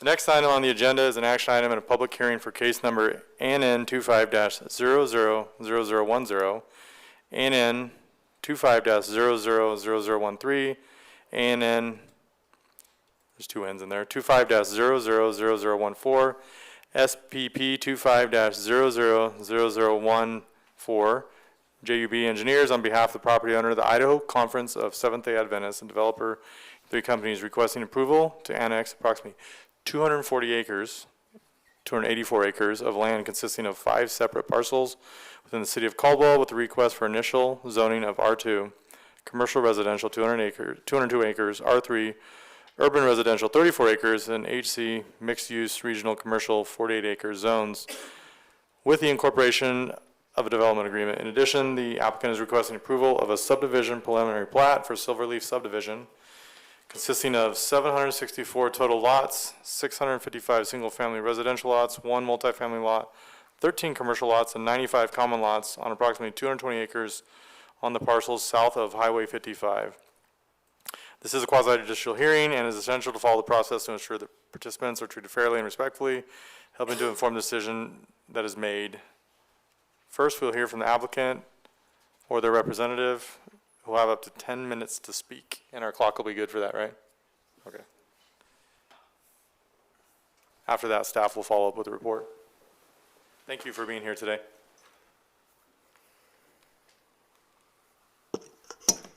Good evening, Mayor and Council. My name is Mark Tate. I'm with the M3 Companies. Our address is 1673 Shoreline Drive, Suite 200, Boise, Idaho, 83702. I wanted to start by introducing our company and some of the work that we've done in the Treasure Valley. We've actually developed or are developing projects in every jurisdiction in the valley with the exception of Caldwell. So I'm very excited to be here in front of you today and complete my bingo card. for the Treasure Valley. And I'd like to show you some of the projects that we've done. I think you'll probably recognize a number of these. This is the Red Hawk Ridge community in Nampa, just north of Lake Lowell. We bought this project in the downturn when the golf course was shut down. Many people were looking at it to tear it out and, build track homes on it. And we looked at it and said it just had beautiful views and deserved to be something great. We brought the golf course back to life, partnered with my old golf pro when I grew up in the Boise area, who taught me to golf. He ran that club for us for a number of years, and it's just become a really great bright spot for Nampa down there. Hillsdale Creek is in South Meridian, next to a YMCA, city park. Boulder Point is in the foothills of Boise. We're currently on the last phase. Houses in there range from about $1 million to $4 million. We just had our first one cracking the $4 million mark there.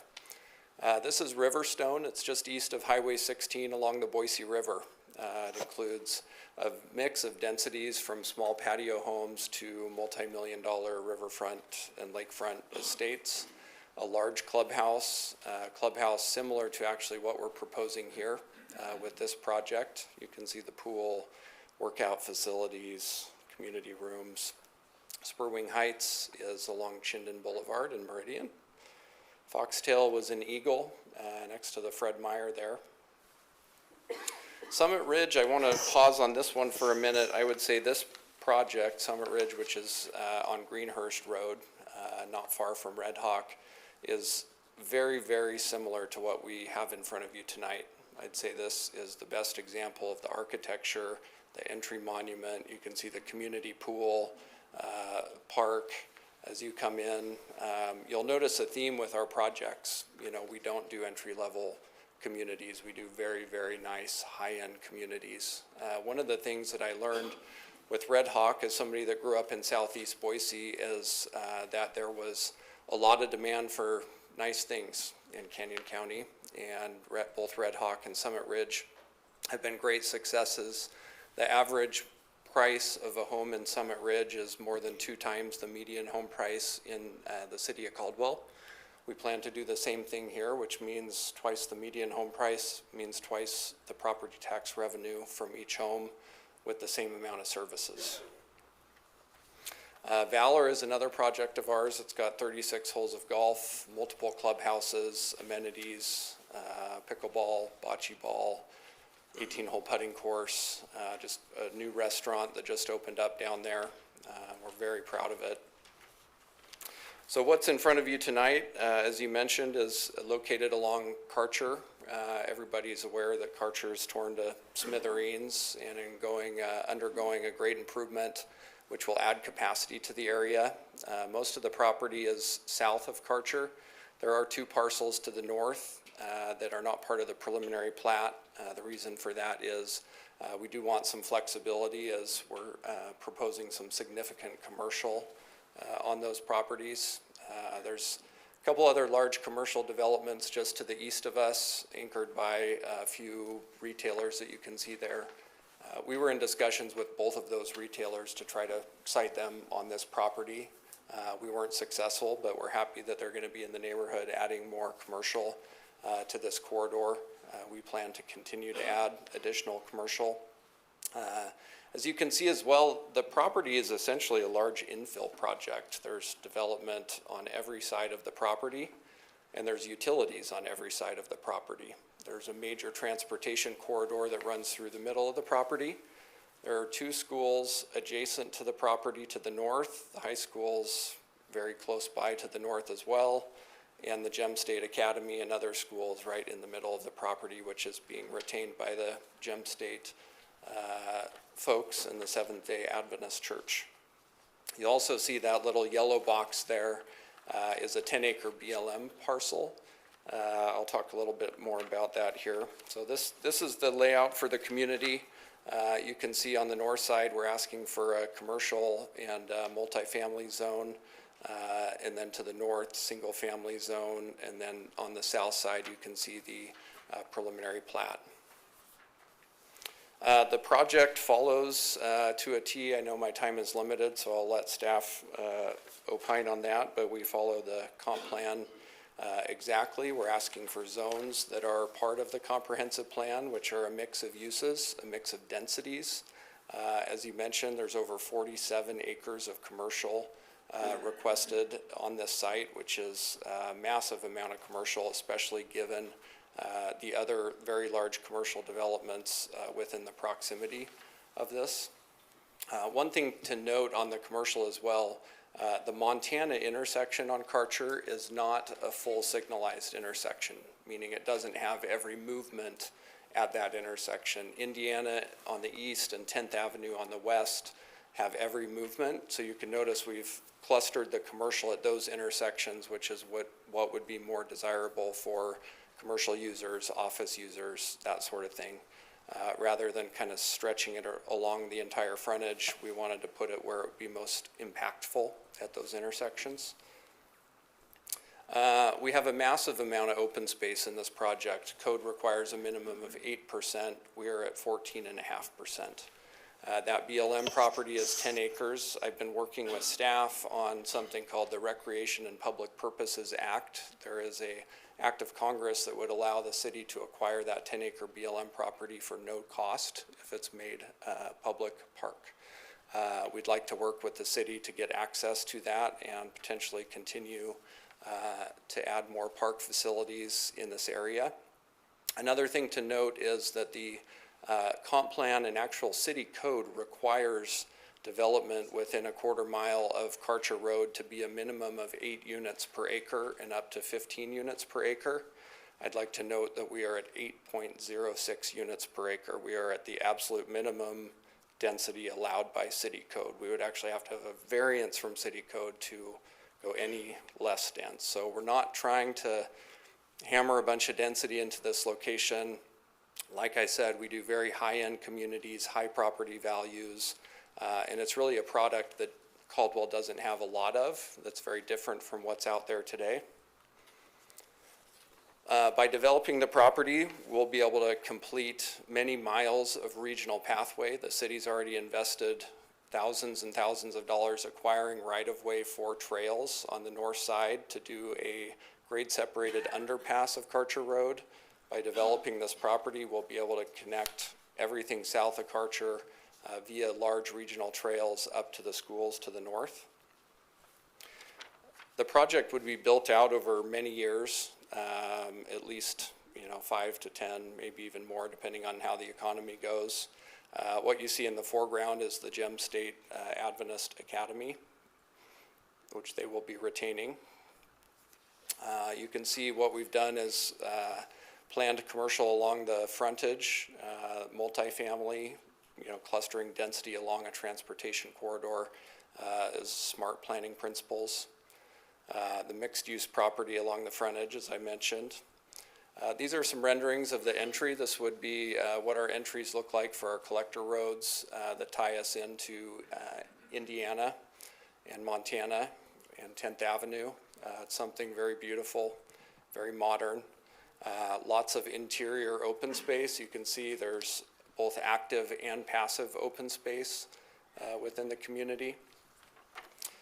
Major amenity, pool, pickleball, clubhouse, playground. The amenities proposed here are really second to none. I think the city has standards. What we're doing is not a little bit above those standards. It is massively above those standards. I had to speak quickly there, but I appreciate your time. In closing, we agree with all of the staff report. We're not asking you for a single thing, a single change, arguing over anything. The utilities are there. And I think it's important to make sure that you're for some sort of development. That would be where utilities are, where transportation are, where schools, open space, trails, parks, and we check all of those boxes and be for a development that's at the right time, which is when all of those things are in, and with the additional property taxes, the values, that sort of thing. So I think this project is the poster child for responsible growth. and would really appreciate your yes votes. Thank you. Thank you, sir. Any questions? Questions from council? Councilor Stoddard. Thank you, Mr. Mayor. I was just curious, why didn't you extend the commercial location would be west of Indiana? You've got some homes in there, and then you've got commercial again. On the west side of Indiana, Yeah, west side, you've got future commercial there on the south side, cornering Indiana, and then you've got homes, and then Montana, between Montana and the first commercial there off of Indiana, you've got some homes in there. Why wasn't commercial all the way across? a lot of that has to do with the access on Karcher Road. As I mentioned, Montana is not a full signalized intersection. So if there was to be a retailer there that's trying to get customers in and out, they wouldn't be able to do that at Montana. They'd have to go back over to Indiana or over to 10th Avenue. One other thing I should have noted in there, that you can see how skinny the commercial is along 10th Avenue. A big part of this property was formerly a gravel pit. So the property that you see along the south side near 10th Avenue is planned for commercial. Right behind that, it drops off maybe 40 feet into what was formerly a gravel pit. So we're going to do a lot of earthwork to clean that up and make it beautiful. We also put the multifamily at the corner of Montana for the same reason. I think it's very doable to get in and out of there for residents, and the circulation will work nicely. But being commercial or a retailer, more important to do more commercial at those intersections rather than stretching out a skinny strip of commercial across the entire frontage. We felt like it was better to cluster that. And just to give some scale, the commercial area that we have designated at Indiana, we've got a site plan that would have put Albertsons there in a mixed-use shopping center. So that's not a small amount of commercial right there. It's something that will be very meaningful. Okay. Thank you.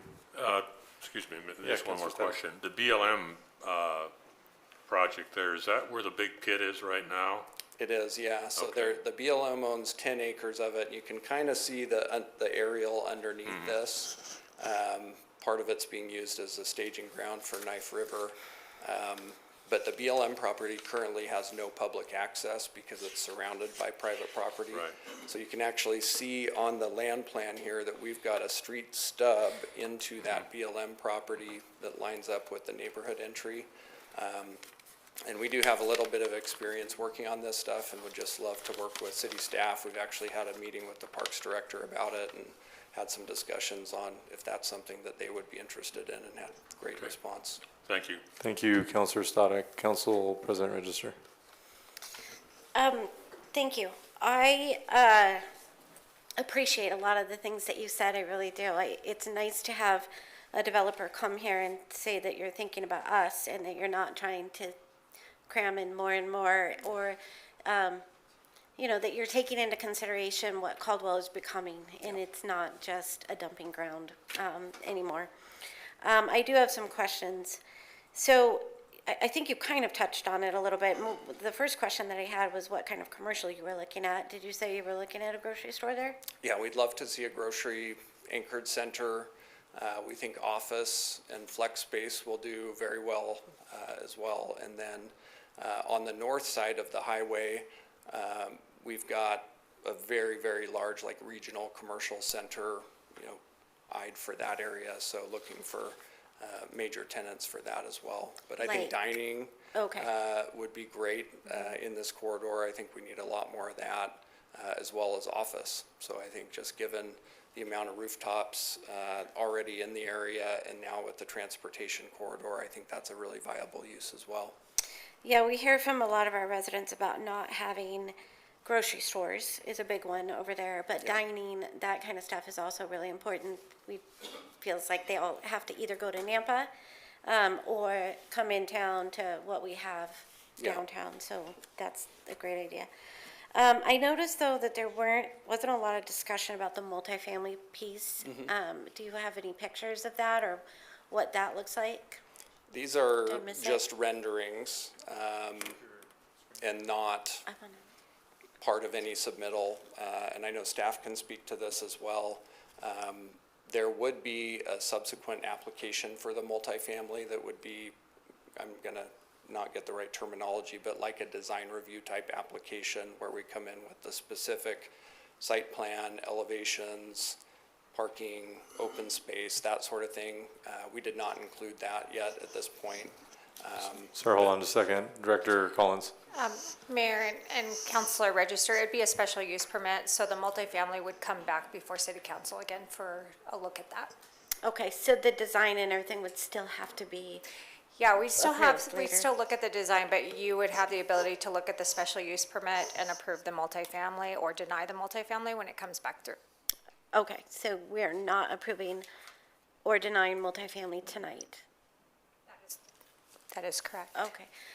Do you anticipate the multifamily to be higher end like you were We talking would, about? with yeah, your so that homes? everything we do is a higher end product, and I think with what we're gonna invest around that property, I think we're gonna wanna see something really nice there as well, and I think what we've proven with all of our projects that we've done in Canyon County and really the Treasure Valley is we have the ability to lift values in the communities that we design with the amenities, the landscaping, the entries.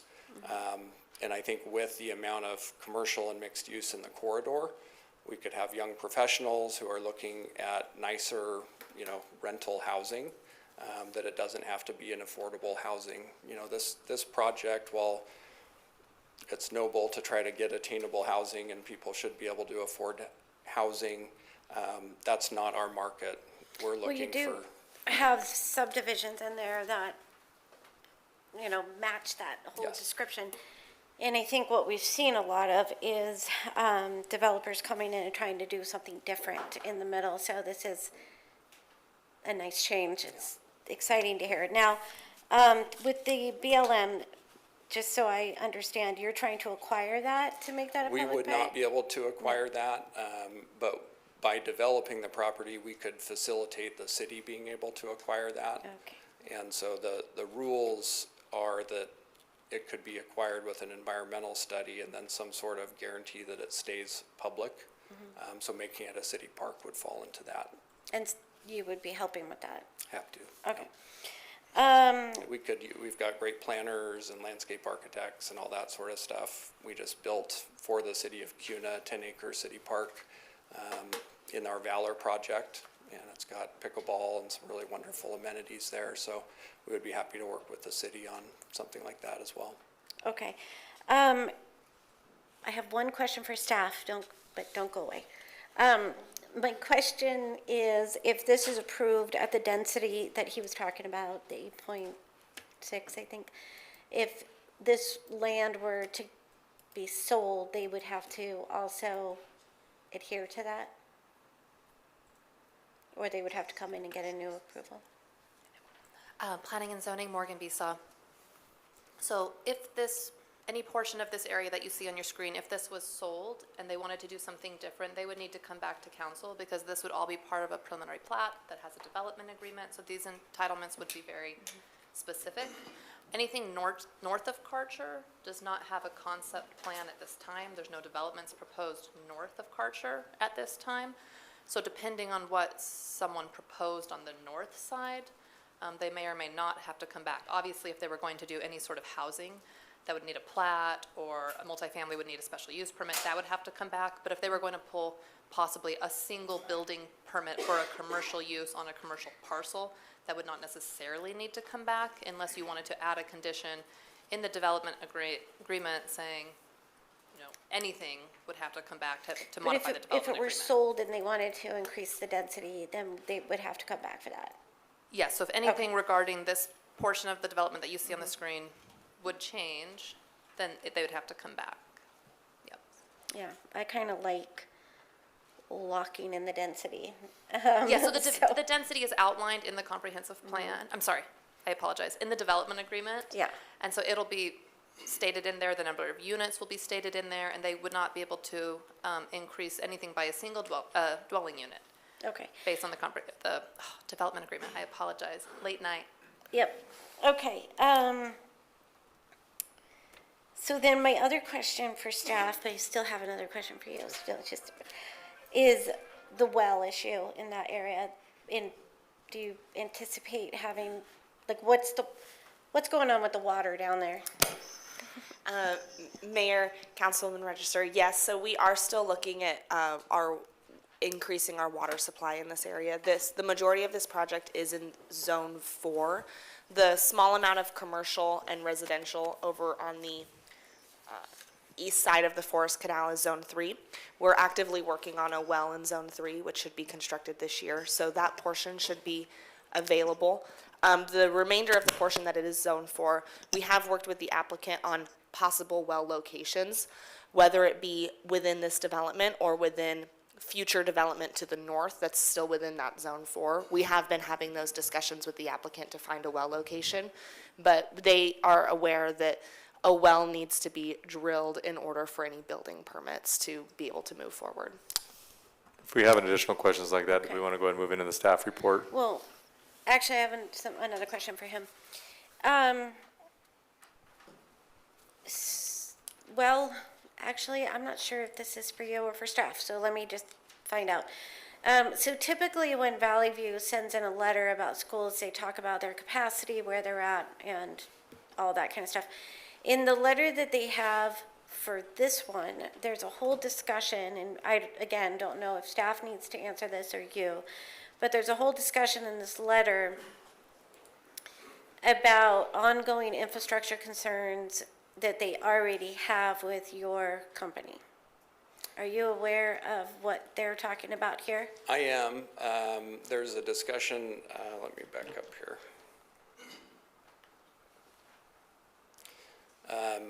Just real quick, so I can let everybody else know who doesn't have this letter. So they talk about the challenges that they're having with population, and then the district has ongoing infrastructure concerns related to nearby properties associated with Idaho Conference of Seventh-day Adventists. And then it's talking about that they've had trouble getting some clarification on connections with the city and homes on Montana north of the campus to city water. And then they go on about how there's water line issues and stuff like that with some of your rental properties. So Sure. I guess my question, I'm not really exactly sure what it is that they're talking about, but my other question is there going to be an additional problem with a new build? So I can give a little bit of background, but I can't speak to any specifics because the properties that they're talking about are actually not part of anything that we would be acquiring. They would stay with Just to clarify, that Seventh-day Adventists, I think specifically what they mentioned in the letter.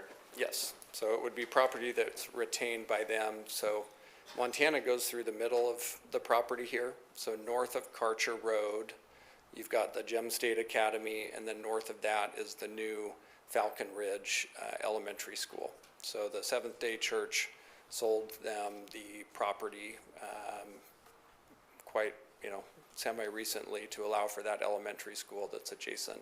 In front of that elementary school, there are 4 homes that front on Montana that are owned by the church. And I believe there's some utility stuff going on between those 4 homes that the church owns and the school that sits right behind them. So And I'm that's separate from your, It is, but I would say everything that we're doing in the area is going to enhance the utility service in the area, upsizing lines, and making some of those connections over to that 40-acre property to the west. okay. I just wanted to clear that up to make sure there wasn't some ongoing problem we were I stepping don't into. believe there is. Okay, thank you. Thank you, Council President Register. Councilor Allgood. Yeah, and this is kind of out of the scope. I realize you're across the street, but a lot of, in front of the Seventh-day Adventist property, the Gem State School, going down towards Falcon Ridge, we're lacking sidewalks, curbs and gutters, all of that. Is there any, and I realize this is outside your property, has there been any discussion about improving any of that by the Adventists or? We have had some discussions about that, Yes. and there's some representatives here tonight, actually, that'll speak during the public testimony. If the city council saw it within their hearts to approve this project with an additional condition to work with the church so long as they were willing and the academy to install a pathway along their frontage or do a new pathway, then we would be willing to do that. That's where I was going. Thank you. Thank you, Counselor Allgood. Any more before we move on to the staff report? All right, thank you, sir. We'll move on to the staff report now. Thank you.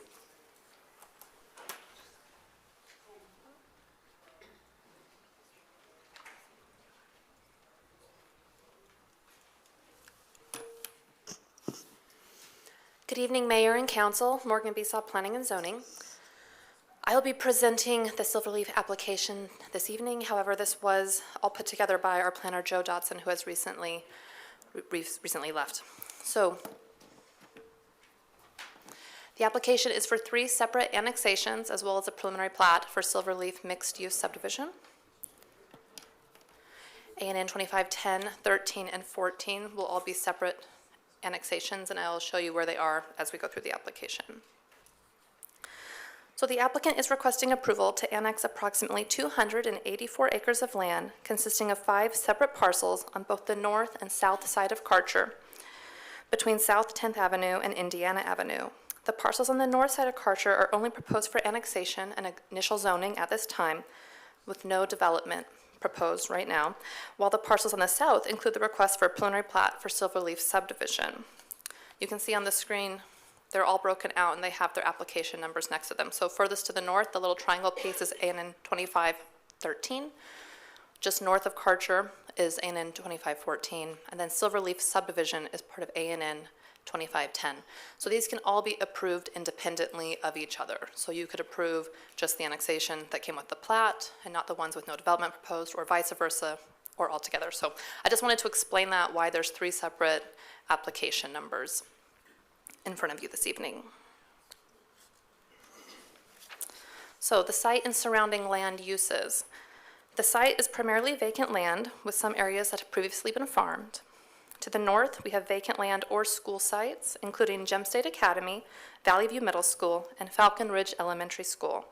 On the south side, we have single-family homes that are part of the city limits. And to the east, we have single-family homes part of the city limits, as well as a cemetery. And to the west, we have single-family homes that are currently part of the county and have not yet been annexed into the city, as well as a gravel pit and staging area.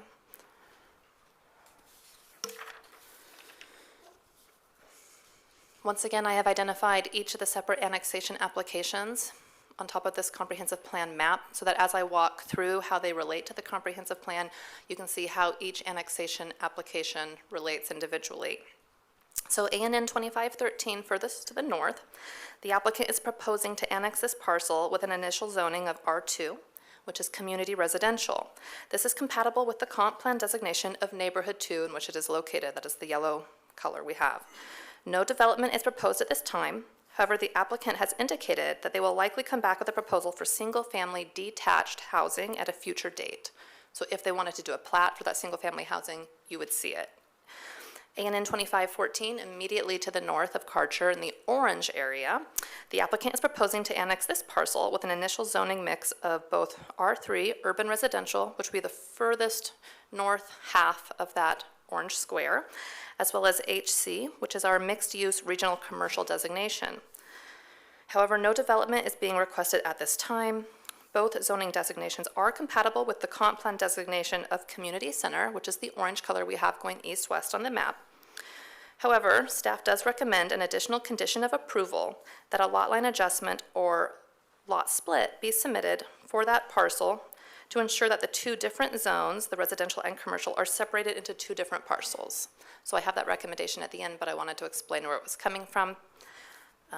We have no issue with those 2 zones being proposed. We just want to make sure they're standalone on the parcels because code does not like having a single parcel with split zoning. And finally, to the south side of Karcher, the largest section is ANN 2510. The applicant is requesting annexation with an initial zoning mix of HC, the mixed-use regional commercial, which will be within that orange area, R3, urban residential, also within the orange area because those are both compatible zoning districts with the community center designation, and then a zoning designation of R2, community residential, in the furthest southern portion to the south in the yellow area in the comp plan, which is our neighborhood 2 place type. All of these zoning designations are compatible with their respective comp plan place type designations of either community center or neighborhood 2. And just to give you a little better description of what community center and neighborhood 2 are meant to be, we have cut sheets from the comprehensive plan. And the community center place type, that was the orange one going east-west along Karcher, is intended to be low to mid-intensity commercial that focuses on creating destinations for residents. They are easily accessible and provide commercial services that serve the needs of the community. While not primarily a residential place type, residential and mixed uses can provide sufficient intensity to commercial uses and allow for a gradual transition to the surrounding areas. So you can see on the screen on the left that bar going across. Yellow would be residential, and pink and all the other colors would be non-residential. So community center is anticipated to be primarily non-residential, but does allow for some residential uses, approximately 20% going off the comprehensive plan. And the density in this area of residential uses, if being constructed, should be within the 8 to 15 dwelling units per acre range. The applicant has stated that their residential densities within this comprehensive plan area are at 8 dwelling units per acre. So it meets the comp plan, but it is at the very low end of what the comprehensive plan allows. On the right, where the more yellow tones, the neighborhood 2 designation is the primarily residential place type in Caldwell, providing an array of low to mid-density housing options. The neighborhood 2 place type is also the most prevalent place type and covers areas between major centers. In general, less dense housing is found in areas further from the major roadways and increases in density closer to the major roads. Residential density within this place type should be constructed at a density between 2 and 8 units per acre. And I believe that they are at 3 point something for their density. I have it on my next slide. Within that residential area, that's neighborhood 2, furthest to the south. So for the zoning analysis, you can see this is their proposed, current and proposed zoning map.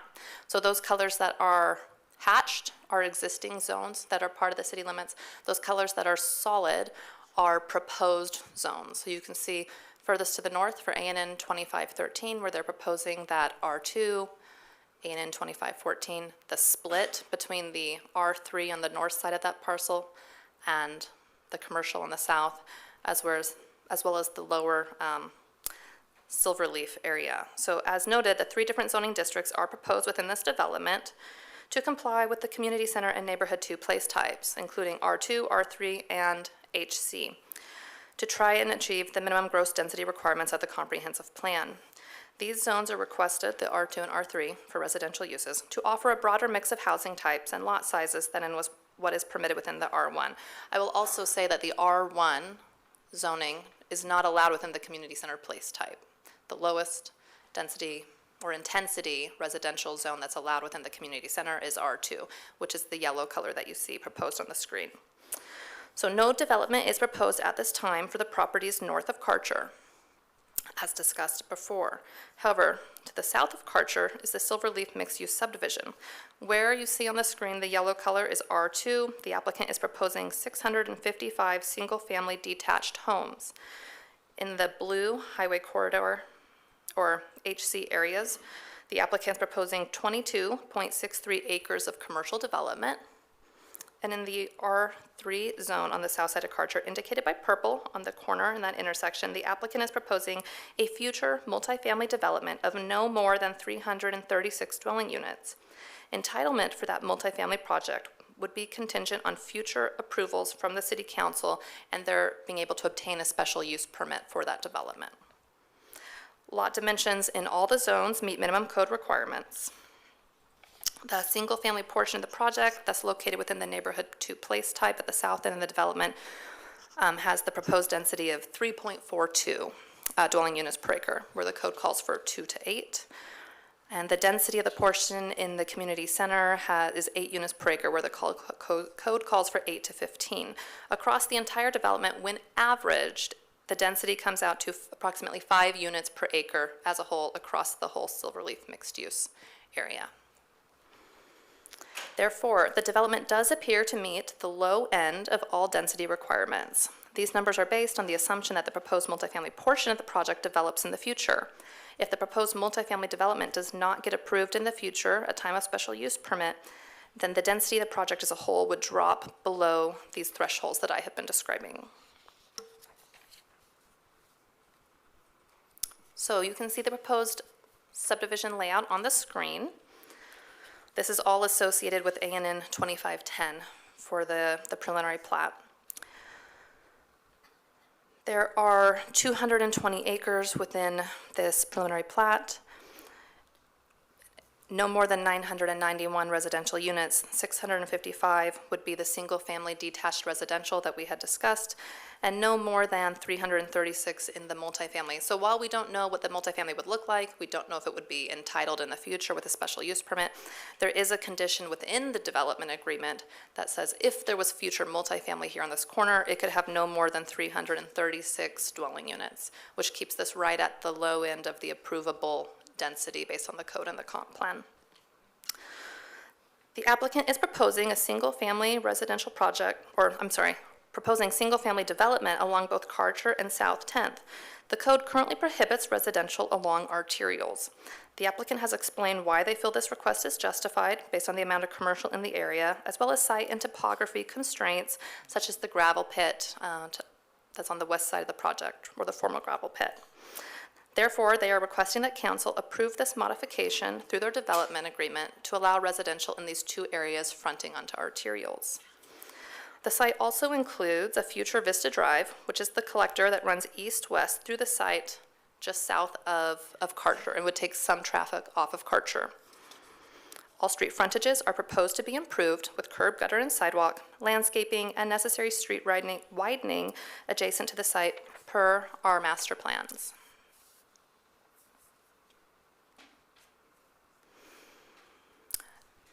And I can't remember if I already mentioned it, but the applicant did state that they are doing 14.5% open space where code requires 8, and I believe this came out to approximately, I think I wrote it on my other notes, something like 25 to 30 acres of open space throughout the preliminary plat. Regarding our view, our analysis on code standards and our ordinance, there are some minor landscaping issues that are unclear, and they have been conditioned to comply that they meet code at time of construction drawings. Just little things like, do we have an accurate number of shrubs along South 10th, items like that. It is also unclear at this time how compliant the proposed multifamily project site design is with our multifamily code. However, this is to be expected considering they are not submitting for full entitlements for that multifamily at this time, and the multifamily section would be reviewed for full compliance with our multifamily code sections at the time that we receive a special use permit application for that multifamily part of the site. All other code requirements appear to be met, provided all staff recommended conditions are adopted and the council approves the request to allow residential development along Carter and South 10th as depicted in the preliminary plat on those two little frontages along the arterial. Public utilities are available or will be made available to serve the proposed land uses as conditioned in the site and through the engineering memo and conditions. Some unique circumstances that are unique specifically to this project.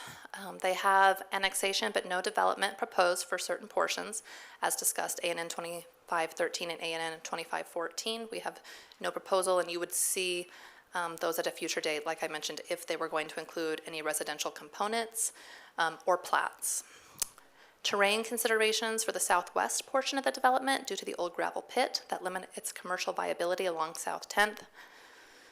And they are requesting to not comply with the section of the code that requires entire frontages along Highway 55 and South 10th, both of which are arterials, to be exclusively non-residential uses when in the community center place type of the comp plan, which they are. And so their request through the DA is the only process through the city to ask to waive that. And we have seen other applicants come in and ask to waive that through the DA as well. So they're not unique in that request. Public comments. All agencies were notified to provide comment. As mentioned, we saw the letter from Valley View There was a few others. We only received one notice from anyone from the public. You can see Eddington was in opposition due to concerns with density and traffic. And that letter is in the packet, and that was the only letter from the public that we have received to date. The Planning and Zoning Commission recommended approval of the request during their April 8th hearing.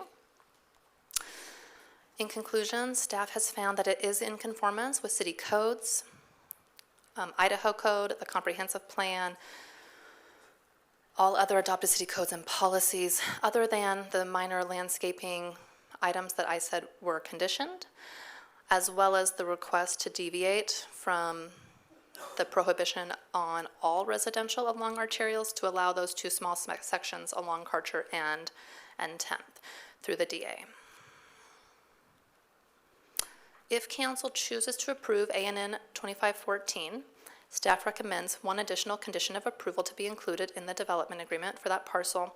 That states the applicant shall complete a lot line adjustment or lot split to separate the proposed R3 and HC zoning designations prior to any development of the site.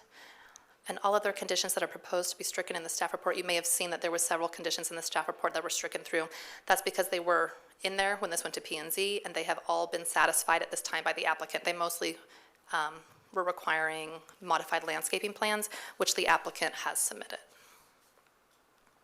And then I would stand for any questions. All right, thank you for that. Council. Councilor Elgin. Morgan, can you go back to the slide that you had zone analysis?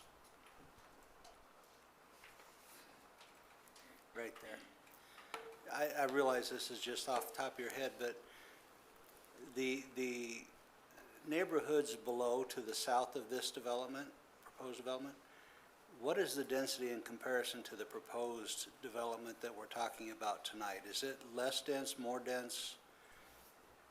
No, I honestly had not done that analysis. I can go back through the staff report to see if they call it out. Mm-hmm. I was just curious about these ones to the south, if they are, my perception is the one being proposed tonight is less dense, but I just wanted to know if there was any information on that. I would hate to say one way or the other without looking. Mayor and Councilman Alga, give me 1 second, and I'll look up that development and tell you what the density is. Thank you.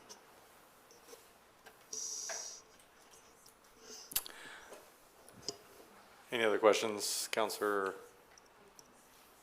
Tillmont, while they look that up?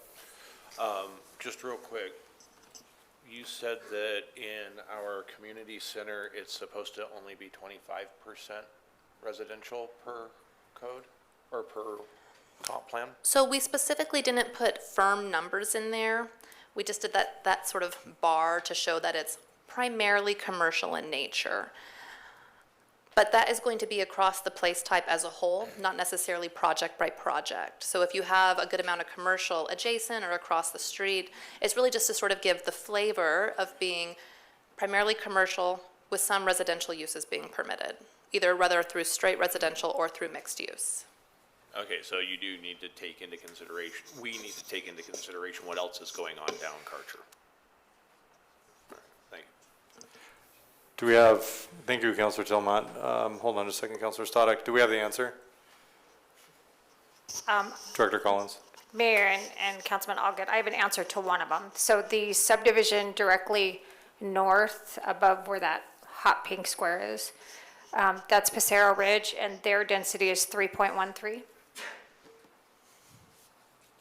I'm still looking up the other one. All right, Councilor Stoddard. Thank you, Mr. Mayor. I didn't quite understand whether the amenities were going to be completed in phase one or not. You said something about there were some differences in shrubs or whatever. Oh, I would defer to the applicant to talk about when all the amenities would be completed. Okay. I think I did speak to requiring updated landscape plans at time of construction drawings to make sure our shrub counts were accurate for that phase, but I don't believe I spoke to when the development of every single amenity would be completed. Okay, thank you. Thank you, Councilor Stoddard. How are we looking on that answer? Director Collins?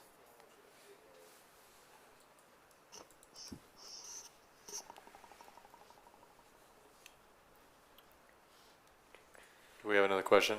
Counselor Denver? Mr. Mayor Morgan, so just briefly, whether or not you can or whether or not you want to, what would be the benefit of annexing two properties that aren't coming in with a plat?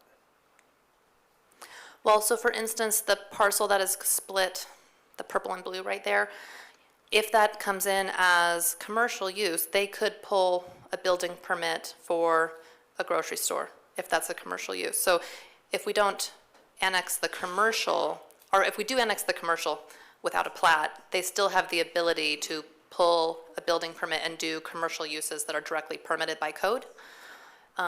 The more challenging bit is the residential, because most residential would require some sort of review by the council, whether it's for a plat, and if there was not a plat, then it's most likely going to be multifamily, which would require review by council. But for the commercial, there would be the benefit that they could start getting some commercial development going.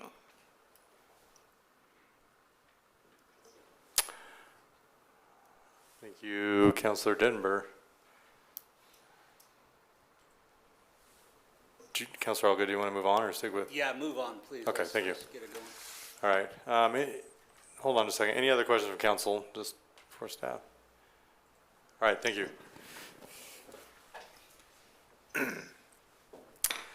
All right, next we're going to hear public comments for those that have signed up on the sign-up sheet, which I have in my possession right now.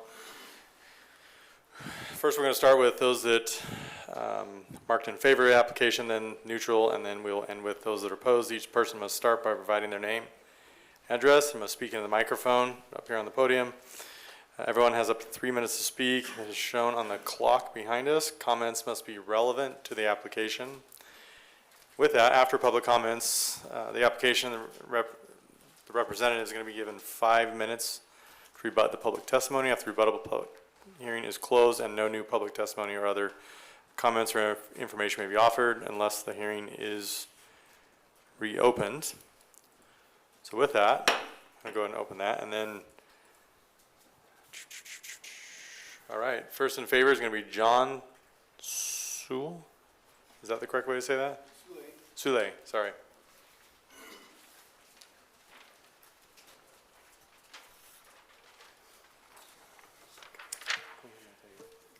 Good evening. My name is John Sule, and 16115 South Montana Avenue, Caldwell. I've had the privilege of serving as principal of Gem State Academy for the past 6 years. And I want to thank you for the opportunity to speak in favor of this project tonight. Gem State Academy was originally built on property donated by the Governor Sotenberg in 1918. So we have rich roots in this community. We serve students grades 9 through 12 from all over the world and from our community.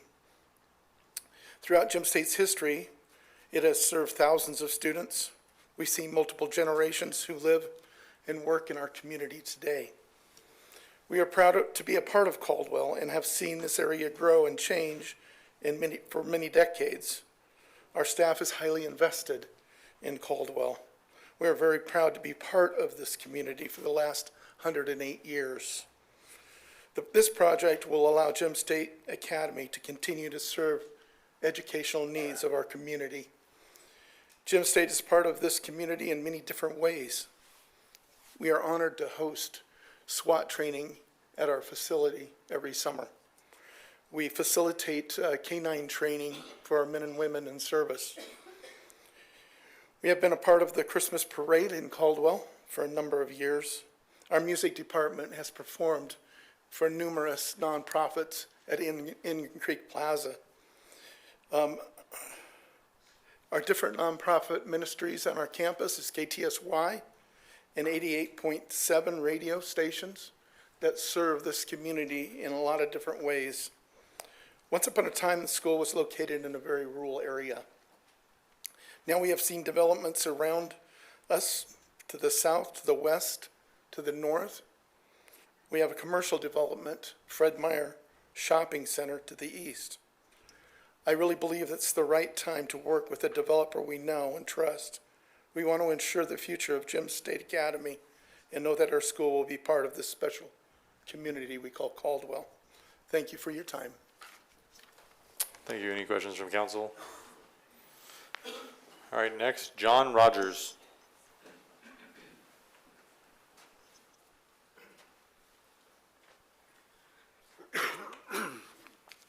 My name is John Rogers. I live at 12777 Cultivator Street in Caldwell. I'm affiliated with the parent company of Gem State Academy, the Idaho Conference of Seventh-day Adventists. I've been a resident of Caldwell for 10 years and have spent 35 years working with the Seventh-day Adventist Church, including 12 years as the CFO of the Idaho Conference and another 2.5 years on their land use committee since moving on from the CFO role. During these last 14.5 years, I've played an integral part in the development of the proposal coming forth today. Thank you for the opportunity to speak in favor of the application. 20 years ago, the idea was born that we should use the land surrounding Gem State Academy as a tool to create an endowment that would ensure the long-term viability of the school and their ability to educate children far into the future. In 2007, that idea became a voted direction by approximately 350 representatives from our constituent churches across southern Idaho and eastern Oregon. Over the ensuing years, we've had a number of parties interested in the property. About 6 years ago, our board of directors and land use committee chose to work with M3 companies because we felt that it would be best to work with a single developer who has the ability to provide consistent quality across all of the parcels. And we feel that their track record of beautiful communities across the Treasure Valley will again produce a community that we and the city of Caldwell can be proud of. That decision was approved at a specially called meeting of representatives from our constituent churches in 2024. In recent years, we have been pleased to sell 24 acres to the Valley View School District for their new elementary school, as well as nearly 4 acres to the city of Caldwell for the Lake Lowell pathway. Additionally, we have previously worked with the Valley View Middle School to provide them with a sewer connection during their expansion. We have sold these parcels of land at a price well below what we could have otherwise gotten from them because we want to be good neighbors and support our community. We believe this application is an integral part of ensuring Gem State Academy's long-term positive impact on the students who attend our community. I would not be standing here before you today if it wasn't for Gem State Academy. Some 90 years ago, my grandparents met while attending at the school. My 3 children have been privileged to attend the school, and I hope that someday my grandkids will have the same opportunity. So today I'm not asking you to approve another development. I'm asking you to partner with members of this community who are striving to do their part to ensure the long-term quality of life this community has to offer. Thank you. Thank you for that, John. Any questions? All right, next will be David Prest. Did I say that correctly? Yes, sir. Mr. Mayor and members of the Caldwell City Council, my name is David Prest. My address is 5510 Lansdowne Avenue in Caldwell, 83607. My wife and I have lived in Caldwell since 2011. I have a son who graduated from Gem State Adventist Academy in 2013. I'm also the president of the Idaho Conference of Seventh-day Adventists. We are the headquarters office for the Seventh-day Adventist Church in southern Idaho and eastern Oregon. And I'm speaking this evening on behalf of the 7,363 constituents in our organization. Thank you for the opportunity to speak in support of this application. As previously mentioned, we've been working with M3 for several years, so this opportunity did not recently fall into our lap. Our Land Use Committee, Board of Directors, and constituency session approved of this land sale with strong support. By approving this project, the City Council will, in effect, help Gem State Adventist Academy grow our endowment that will allow for critical improvements to the school facilities and help fund operations. In addition to improvements to the existing school, approval of the project would also allow for the expansion of the academy and increase the school's capacity. We are retaining property around the school and across from the school to plan for this growth. We are excited that our constituents have gifted 4 acres of Gem State Adventist Academy land to Caldwell Adventist Elementary School on which to build and operate a new facility. They are a pre-K through 8th grade school and currently located on Wisconsin Avenue. They are taking appropriate steps to build and move to the Gem State Adventist Academy campus. We're proud that we have been part of Caldwell for 108 years and want to set our school up to serve the next generations in Caldwell, throughout the Treasure Valley, in southern Idaho, eastern Oregon, and beyond for the next 100 years. And this project will help accomplish that for us. We ask for your support and a yes vote on the application tonight to help us secure the future of Gem State Adventist Academy for many generations to come. My team and I are available throughout this meeting to answer any questions you may have. Thank you. Thank you for that. Any questions? Councilor Allgood. Yes, sir. I hope you heard my question to the applicant about curb gutter and sidewalk along Montana and the schools and all that. Is there just some discussion about how we can get that accomplished? Yeah, you know, I did hear that, and I was wondering, I'm not sure I vocalized it to my colleagues with me, but I'm not sure I'm fully aware of that situation. But we would certainly be happy to look into it. Okay. Thank you, sir. Thank you, Councilor Allgood. All right, thank you, sir. Appreciate it. Thank you. Next, John Stone. And just for those that are speaking tonight, if you're in agreement of things that I've already said, you can always just agree or provide additional information. Thank you, Mr. Mayor and council members. I am John Stone, 3105 Jefferson Parkway in Caldwell, Idaho, speaking in favor of the proposed Silverleaf subdivision. And I do believe that Mr. Tate and others have already addressed many of my points.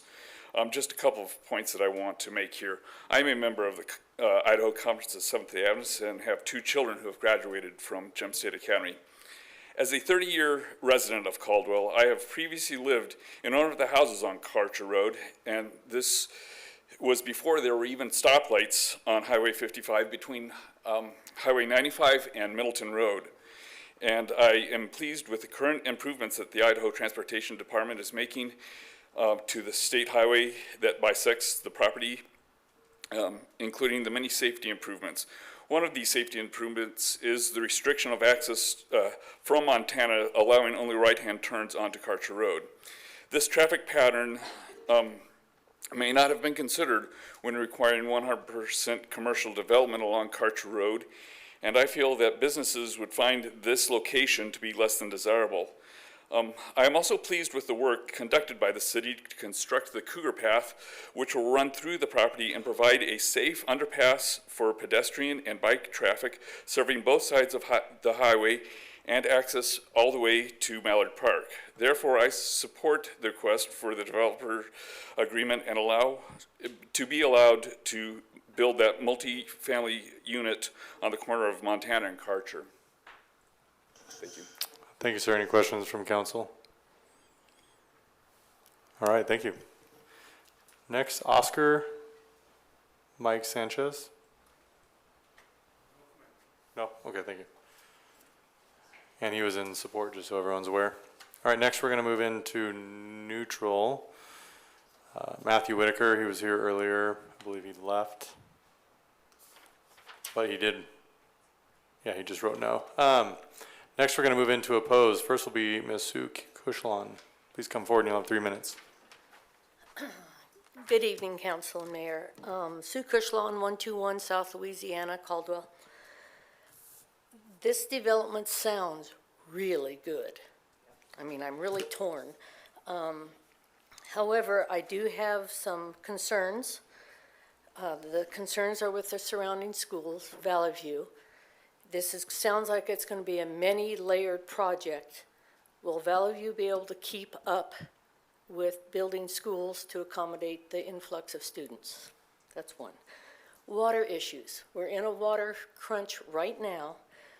It's my understanding, somebody can correct me if I heard wrong, that either the county or the state has, I think it was the county, has stopped all well drilling for water this year. So my concern is, where's the water coming from? Traffic issues. We all know the traffic issues in Caldwell now. With adding another 1,000 homes, with the already approved 8,000 to 10,000 homes, most of which are in that area, how is that going to impact the citizens of Caldwell getting from out there into downtown to enjoy downtown? I can only imagine there's infrastructure issues. And correct me if I'm wrong, but for the last 4 years that I've been coming to council meetings, every council meeting, council has hammered home infill, infill, infill, infill. We can't annex until we fill up our infill properties. So I'm assuming if you're going to annex this, gates are open. You know, all the infill must be built. Those are my concerns. Thank you. Any questions from council? Next will be Ms. Sue Holst. And just the clock's right here, just so you're aware. Thank you for I got a coming lot of tonight. time on it. Yeah? Yeah, lots and lots. Sue Halls, 15271 Arcus Way, Caldwell. I am against this because we live in that area and it is massively impacted. Montana is a disaster. People don't use Montana anymore because there is no stop sign. There was a stop sign, no stoplight. But a couple of the things that nobody has commented on throughout this whole process. We are privileged to be right by the Deer Flat National Wildlife Refuge, second largest in the United States. They are the migratory grounds for all of the migratory birds coming from Canada and elsewhere, going to the southern states and everything. We are part of the Pacific Flyway. By building and taking away all of our land, we are taking away the flyway. We are going to lose the migratory animals, which is going to make the refuge not what it's designed for. They're saying a 5-year to 10-year build. That area's been under build for 5 to 10 years, and its construction's never gonna stop. All of our money is going into Nampa because that's where all the business is. I am requesting, if you are gonna annex this, that you make some conditions, one of which ask that they do the commercial first, not the residential. We have enough residential, we have no commercial in that area, and ask that it'd be more than the 22 acres that is said in here, even though they said over 40, and that before they do the houses, the commercial does go in, and consider using less green space. We have no water. All this lovely green space is beautiful, it really is, but what is it for? We don't use it for playgrounds. You walk down Indiana, you walk down Montana, you walk down 10th, and you've got green upon green upon green. That green is our water. There's got to be another thing we can do to make it beautiful out there, because it is beautiful without doing that. So I'm asking that you do not approve the annexation, but I believe you're going to, but I request that you look at the considerations of what gets built first in our area. Thank you. Thank you. Any questions from council? All right, next, Jeremy Foosh.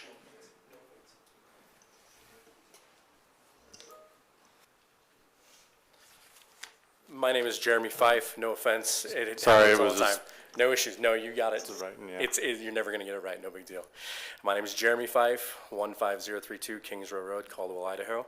I do agree with the last two speakers. Actually, really impressed with the last two speakers. Thank you very much. I'm also impressed with the people who spoke before in proposition and in favor of this, and what the developers have brought forward as well.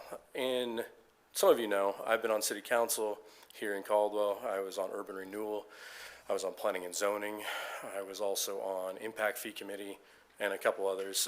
So I've been here, know what you guys are going through, and I do know that comprehensive land map as is has to be approved. I know that.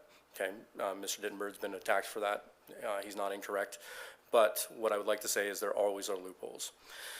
The fun part of all this is where do you find those loopholes and how far do you go? The question in front of us is infrastructure. Okay, we have been under, and I'm living in that area. Karcher is a mess. Who knows when Farmway is going to be done? A new special thing is being asked for between Pear Lane and Farmway. Another 1,000 homes were approved in 2025, 1,019 to be exact, just north of Valley View Middle School and just to the west of Valley View Middle School. There's no way that Valley View will be able to go without pushing in at least 2 more schools. And Falcon Ridge, which I had to get a special agreement for to get my kids in there. It's less than a mile from my house. Luckily, this is in that area of impact for that school, but that school is already 36 kids per class, 4 grades minimum per class. Okay, so again, we're talking about facts before, making sure you guys have facts in front of you.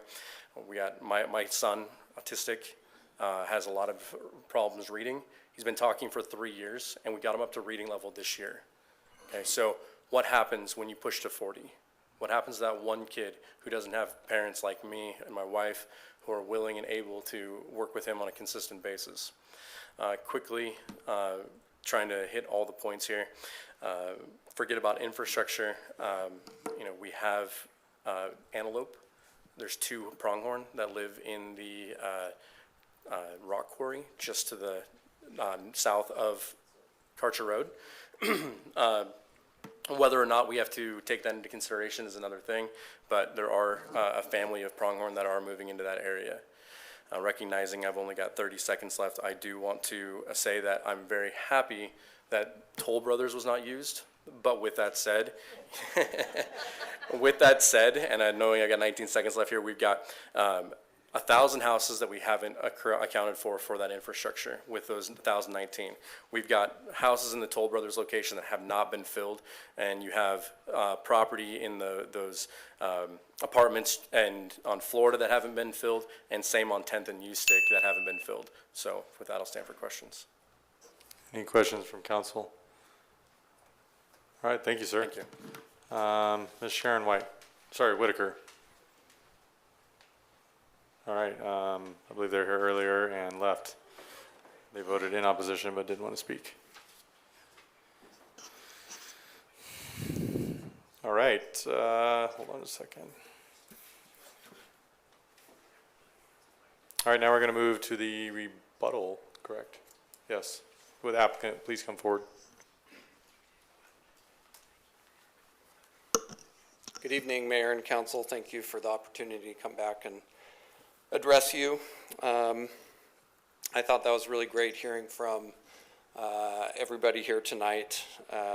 You also heard that we've been working on this application for many years, over 4 years in the making to be in front of you here tonight.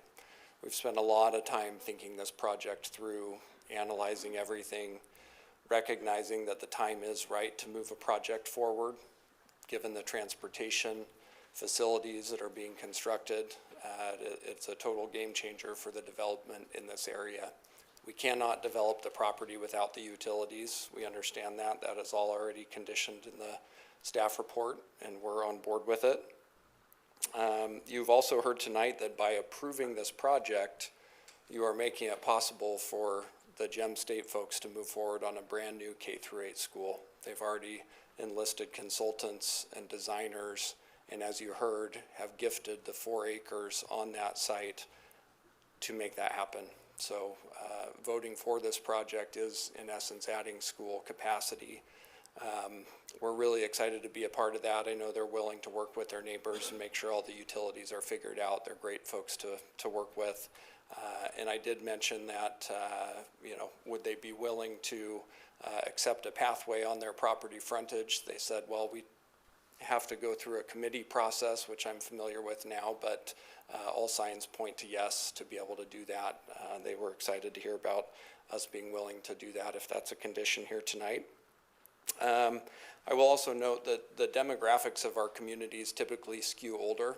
A lot of that has to do with the price point and who can afford to buy homes in some of our communities.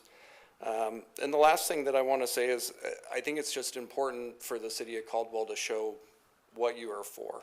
And some of the things here tonight that I think make this a very logical project to approve is the fact that it is essentially a large infill development with development all around it. There's utilities on multiple sides. There's 4 street stubs from adjacent subdivisions into the property already. We are not maxing out the density. In fact, we are at the bare minimum of the density allowed by code. That's by design. We're nearly double the open space, over 30 acres of open space in this. And I know somebody's concerned about the water, but we really like a lot of great looking open space, and it's already being farmed, and there's wells out there for irrigation, and those have been going for a while. So last, there's trail connections that are going to be made, access to the BLM property. There really is not a better suited property for development to be able to say yes. It is a high quality, beautiful development. There will be double the property taxes paid per home for the same utilities. The quality is nice. These are people that are going to spend money, live in your community. We're going to support Gem State Academy and their plans. So we really appreciate your time tonight. And we'll just stand for any last questions if you have them. And we're looking forward to moving forward. All right, Councilor Allgood. Yes, sir. Yes. Couple of things. I want to keep beating this dead horse here. Sure. So the city of Caldwell spent a lot of money to put an underpass under Highway 55 to connect south of 55 to north of 55. Yep. And so that's kind of why I'm harping on making sure we have sidewalks and connectivity, is because we want our residents to be able to go from one side of town to the other. Yep. And so I just wanted to follow up with your thoughts on that if I could, sir. Yeah, we want to do everything we can to make that possible. We know the city acquired right-of-way to build that pathway from the church a number of years ago and along the frontage.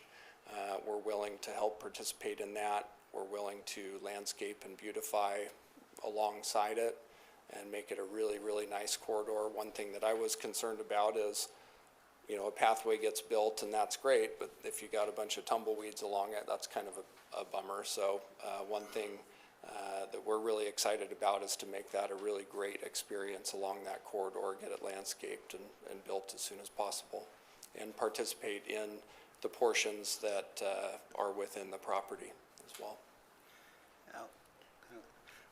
And then the lady spoke about timing, commercial versus residential. Sure. Can you tell us your thoughts on that? Do you have any idea of what timing, what will come in first or second, or what your thoughts are? Yeah, we do know we want to develop from east to west, so the sewer is on the east side, so we know we want it to flow that way. And so that would allow us to start the commercial at the corner of Indiana right away. So our first phase is the residential that kind of wraps that corner, but we would be interested in getting that commercial going as soon as possible. We know that there's a large commercial project planned that's kitty corner from that corner. That's a Fred Meyer anchored center. So we know that the timing is good to develop adjacent commercial. We developed a property at the intersection of Chinden and Linder that was next to a Fred Meyer anchored center, and we did commercial along the frontage there. So we've got really good experience. That had a couple different restaurants in it, and we'd be looking to do that right away. Thank you. Thank you, Councilor Allgood. Nothing else? Councilor Register? Real quick, just to clarify, you said that expanding school capacity, right? My understanding is that new elementary is going to be a move, not an additional elementary added to the area, correct? It would be a move, but a larger school. Yes, okay, thank you. And then, is there any issues with on page 236, Kenny County said they didn't have any opposition, but there's a a Knife River has a conditional use permit for a staging area and contractor shop. Is that gonna affect any issues with the housing? That shouldn't. We believe, based on the timing of getting engineering and all that stuff, that by the time any home could be occupied out there, the Karcher Road construction will be fully completed. So that construction yard's related to the road Yes. construction project, so that shouldn't be any issue. Okay, just made sure the 24-hour operation, but with that, anything else? All right. Actually, I do. Council President Register. Staff also mentioned an additional condition. We were fine with that as well. That was related to the lot split and dual zoning. Thank you. Council President Register. Thank you. So I actually do have a question. I want to talk a little bit more about the commercial. And part of that is because we need commercial. We really do. But I don't know how to phrase this exactly. What I don't want to happen is that we approve this, we have this commercial space, and then it's a bunch of unusable businesses for that side of town. So I don't think it should be all, another bank and another doctor's office and another dentist office where you talked about dining and you talked about groceries maybe. And so I guess this is sort of a question for you and for staff is I know we've done this before, but can there be part of it that's designated? We did this a long time ago on U-Stick where we said, 20% would be reserved for dining or whatever, so that there was some sort of guarantee that there would be usable commercial there, as opposed to just, another gym or whatever. And would that be something you would be interested in committing to? Yeah, I'm trying to think of how we enforce that over the long term. What I don't want to do is agree to something here just to appease you and then not be able to follow through on what we committed to. And so I'm just trying to think of the mechanism. Well, that's kind of what I'm getting at, because Yeah. your presentation is great. I'm going to have some more comments because I'm kind of torn on a few things. I think your presentation is great, and I think that what you're doing here is really nice. But what I don't want to happen is for you to stand here and say, yep, we're going to do a grocery store, and yep, this is probably what we're thinking of, and whatever, and then we get 5 years down the line, and it's not anything that was in the presentation. So what I'm trying to do is secure it. Yeah. So that everybody's comfortable in the end. Yeah.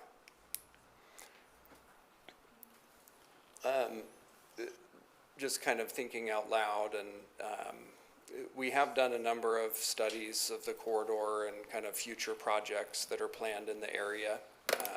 The two main kind of quote-unquote competition would be the one kitty corner from us that's planned to be a Fred Meyer anchored center, and then over on Lake there's another center that is slated as an Albertsons anchored center. So those, between the two of those, that's like 60, 70 acres of commercial. And those are currently being marketed right now for a mix of all sorts of uses. So we will have a lot of competition, so I can't promise, we're just gonna go build something and we don't want it to sit vacant. And so we do want restaurants in there. We think that use adds value to the community, keeps people in the neighborhood being able to walk to dining and that sort of stuff, and especially being along the pathway corridors, between the north side Well, I and the think south that's side. kind of the part I'm talking about. I'm not trying to get you to commit to a grocery store. I realize there's already some big projects down there, but more of that kind of thing, like gathering spaces, as opposed to just, an office building or another, a tire store or whatever. Like I'm talking about putting something on that side of town that is more like what you just described, with dining and gathering and useful things for the residents there. So one, you bring up a great point, and I should have brought this up in the land plan. No, I get to. So this was brought up by staff as well. It was something that was in the comprehensive plan. So on the west side, between the multifamily and the commercial, staff required a condition to add a plaza or a gathering space. And we did talk about, you know, what does that mean? What is that supposed to feel like? And in the description of kind of what the vision of that would be a place for people to meet up. You know, could be commercial users, multifamily, and what we really like about this location, which is near the underpass on Karcher Boulevard, is it would be very pedestrian friendly. Even though we've got this big major transportation corridor, having the underpass right there, you could actually serve people to the north, and it could be used as part of that regional trail.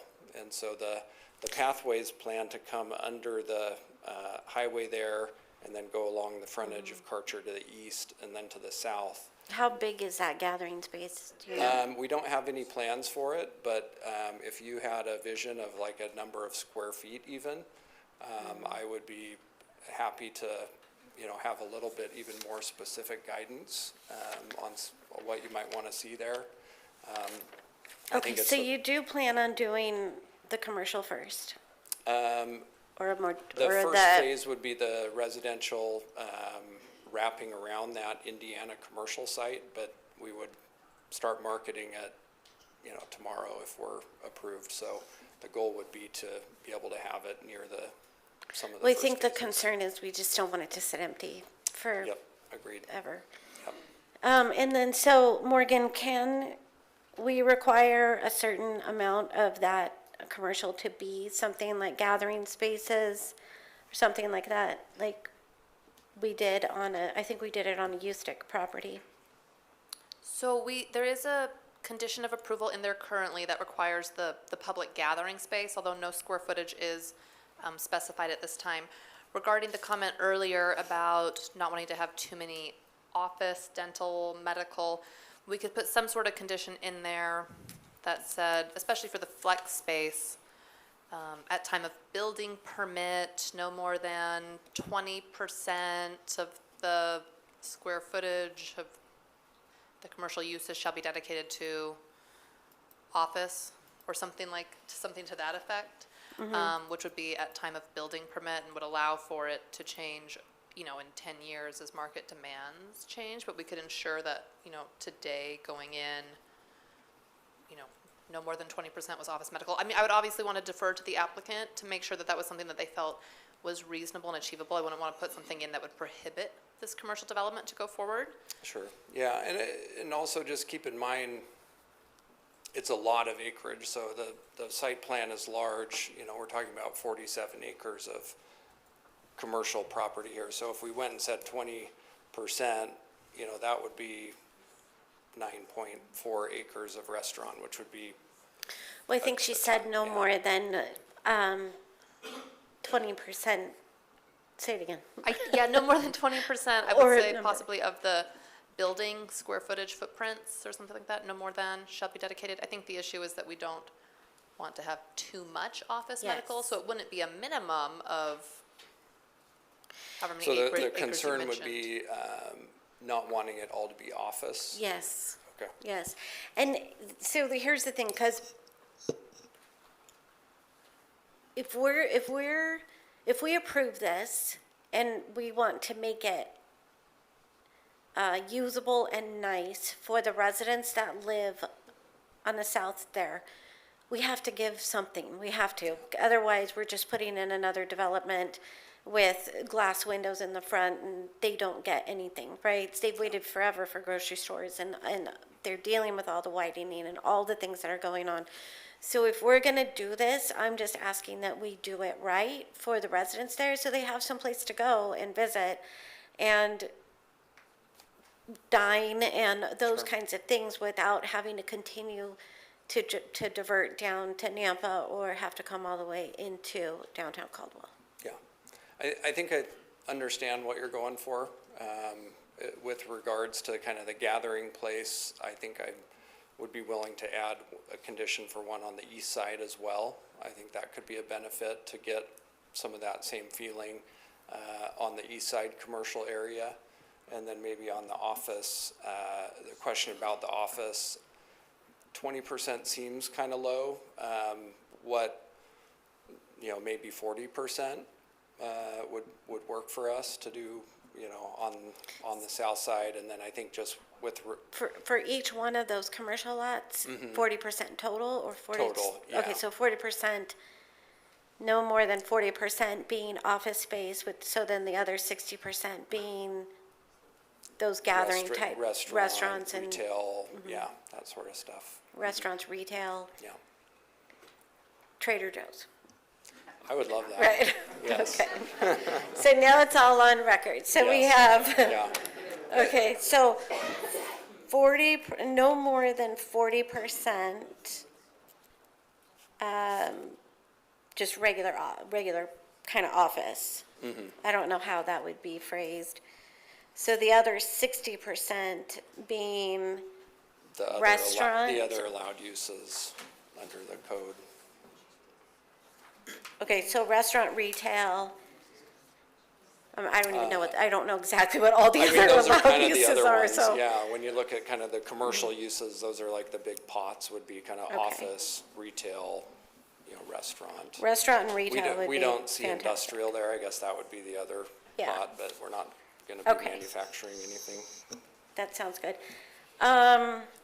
I'm gonna have some other questions for staff, but I think that was it for you. I also had in my notes here about the underpass that Councilor Allgood already talked about.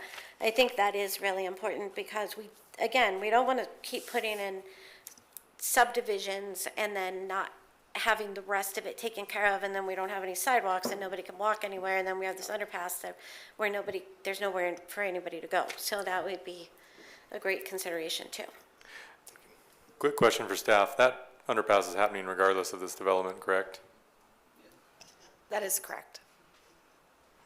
And then to further, you had asked about Montana Avenue, Councilor Allgood, like improving that? Yeah, we've where the new school, Falcon Ridge, is happening, and development builds the sidewalks. Well, there's gaps there, and there's nothing in front of Gem State Academy, so we're lacking connectivity along Montana, and I'm doing my best to see what we can work out to improve that connectivity north and south along Montana. So what were you willing to do about that? I think a condition that says we'll commit to work with the Gem State Academy, and we would be willing to build a sidewalk or pathway on their property if they're willing to work with us to do that. Is that what you were talking? That is. That was good. How about some trees? I believe they have a bunch of trees out there currently. Just Oh, that's right, yeah. a quick clarification for staff. Is that something we can, I understand they can agree to, but there's city process in that and such, but we can't require them to do it. Although I agree it would be great, and the bike path, I believe, would be behind the Seventh-day Adventist Academy connecting to Valley View, correct? Yes, so I would see this as like an out parcel requirement. We very typically require out parcel requirements on subdivisions, where if there's a little outlier near the subdivision, that the developer go and complete the curb gutter sidewalk in front of that parcel if we can obtain the right of way. If this was on the south side of Carter, Montana, I believe what you're speaking, and I agree with you 100%. I'm just clarifying for the development agreement or any conditions. Yeah, so it would be on the north side of the Correction, school north is- side. Yes, yeah, north side. I apologize. The school would be on the north side. I don't see any concerns with this as this being included as a condition. Is just like I said, more of a typical out parcel requirements that the developer be willing to complete frontage improvements, so long as the city is able to obtain the right of way. I think the only thing we didn't address was the nature reserve. I don't know how you're gonna fix that, though. Well, when I was a kid, I was trying to get rid of those birds. ahead. So maybe the folks that haven't been around as long have, Maybe we shouldn't talk about that anymore. okay, sorry. I appreciate it. I think Counselor Dittenberg's mic's been on for a minute. Yeah, Mr. Mayor, thank you. First of all, I don't know how we're going to proceed. I think there's four different action items that would need to take place. First is the annexation of each of the parcels, and then the development agreement, which is everything we're talking about here, which will probably come last. But this is a great story, and when we talk about a storied project, we talk about an organization that's been here over 100 years. And we talk about an organization that had the foresight and the thought to protect itself and to protect its longevity, and to make investments in property and to make investments in what they believe their future was going to be. And to have this story and to have people who can come up here and effectively communicate that. And this is what our community is about thinking about what our future is about. And I'm also pretty impressed that this has been under the works for 4 years or 5 years or 6 years or more. It's not just a thoughtless development of how do we make something pencil out where we walk away with the community's money, that you're really investing in the community. I appreciate upscale homes, even though I'm a firm believer of affordable housing. I also believe that you need many housing rungs on a ladder in order to maintain affordability, to maintain mobility, and I think Caldwell's always needed a development like this. So I really appreciate the development. I appreciate the effort. I appreciate the efforts of the church to find the right developer to make this happen. And so I'm ready to make a motion for the first approval of the annexation. I know. Just FYI, we haven't closed public testimony, but are you good outside of that? Yeah. All right. Counselor Stoddard.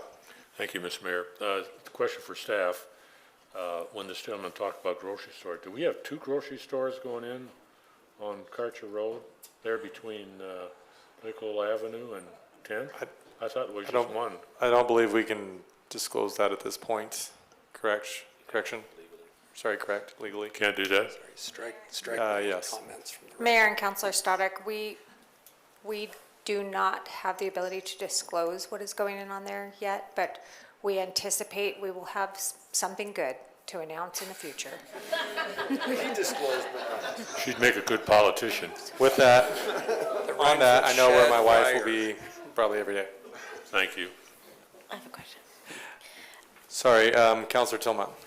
Just real quick, between staff and yourself, I wanted to finish reading what Counselor Register decided to start. This was from Valley View, and it is an outlier, so not really part of this, but it is, since they put it in the record. The paragraph and a half that stood out to me was this is a quote from Mr. Palmer. Additionally, the district has an ongoing infrastructure concerns related to a nearby property associated with the Idaho Conference of Seventh-day Adventists Incorporated. Property owners of this application, specifically, we are seeking clarification on whether they have reached out to the city of Caldwell regarding connecting the homes on Montana Avenue north of their campus to city water. Currently, these homes are served by a private water line originating from the Gem State Adventist Academy campus and routed under Valley View School District's private roadway. This configuration is not ideal, and I would have to massively agree with that.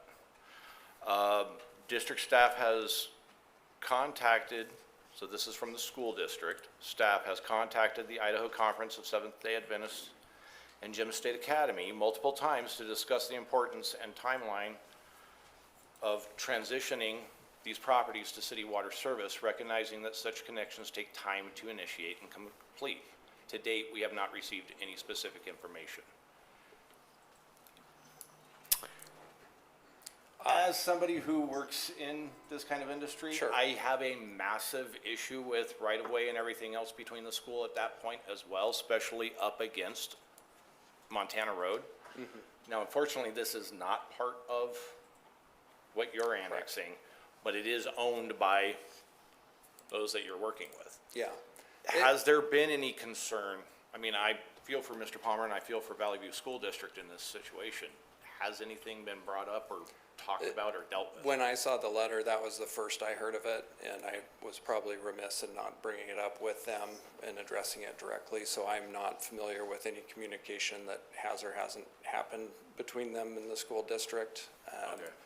Having worked on a lot of water systems, and I am familiar with the water system at the school, they have a number of potable wells and a number of non-potable wells that are for irrigation. And so they own those 4 houses along Montana that are fed off of their internal private water system. So they're not on city water. The school district bought that property subject, I'm sure, to an easement for that water line. So they have every right to have that water line there. And then the school built the road over it. So that they were well aware of what they were getting into there, and I also know how much it costs to just retrofit a house onto city water, and you know, when you're a school and a church, you know, if you don't have to switch over to city water and then pay a city water bill, I'm not sure why anyone would do that. So if the school wants to help them out and pay for it, I'm sure they would probably be all ears, but I know, you know. Yeah, I just wanted to bring it up since it was in record and Sure. actually finish what was started to be stated and see where you were standing, so, thank you. Well, and, the reason. Thank you, Counselor Tilmont. Counselor President Register. Sorry, the reason I had brought it up was because I didn't want to be walking into a problem, but it sounds like they're separate things. Yeah. So, question for staff. This is probably a dumb question, but do we know when they're gonna finish widening 55? Hopefully while we're still alive. Yeah. Mayor, Councilwoman Register, or Madam President, let me just pull it up on ITD's website. I have their project pulled up, so Okay. let me just confirm that. So the other question that goes with that is when that underpass, because I think they were doing that at the same time, right? Correct. The underpass, last time I spoke with them, they were planning for that underpass to be under construction this fall.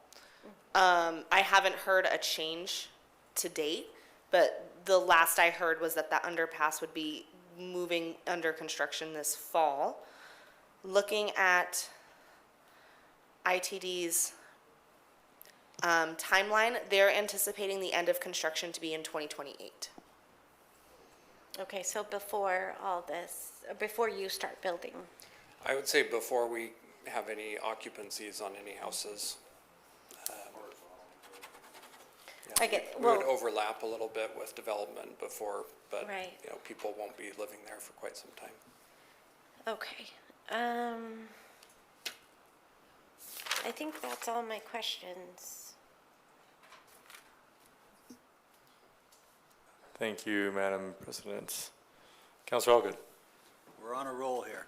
All right. And this question, I believe, is for Morgan. If you would help me out, Morgan, and I may be thinking wrong, I just want to make sure. I'm concerned about annexing property that we don't have a plan for.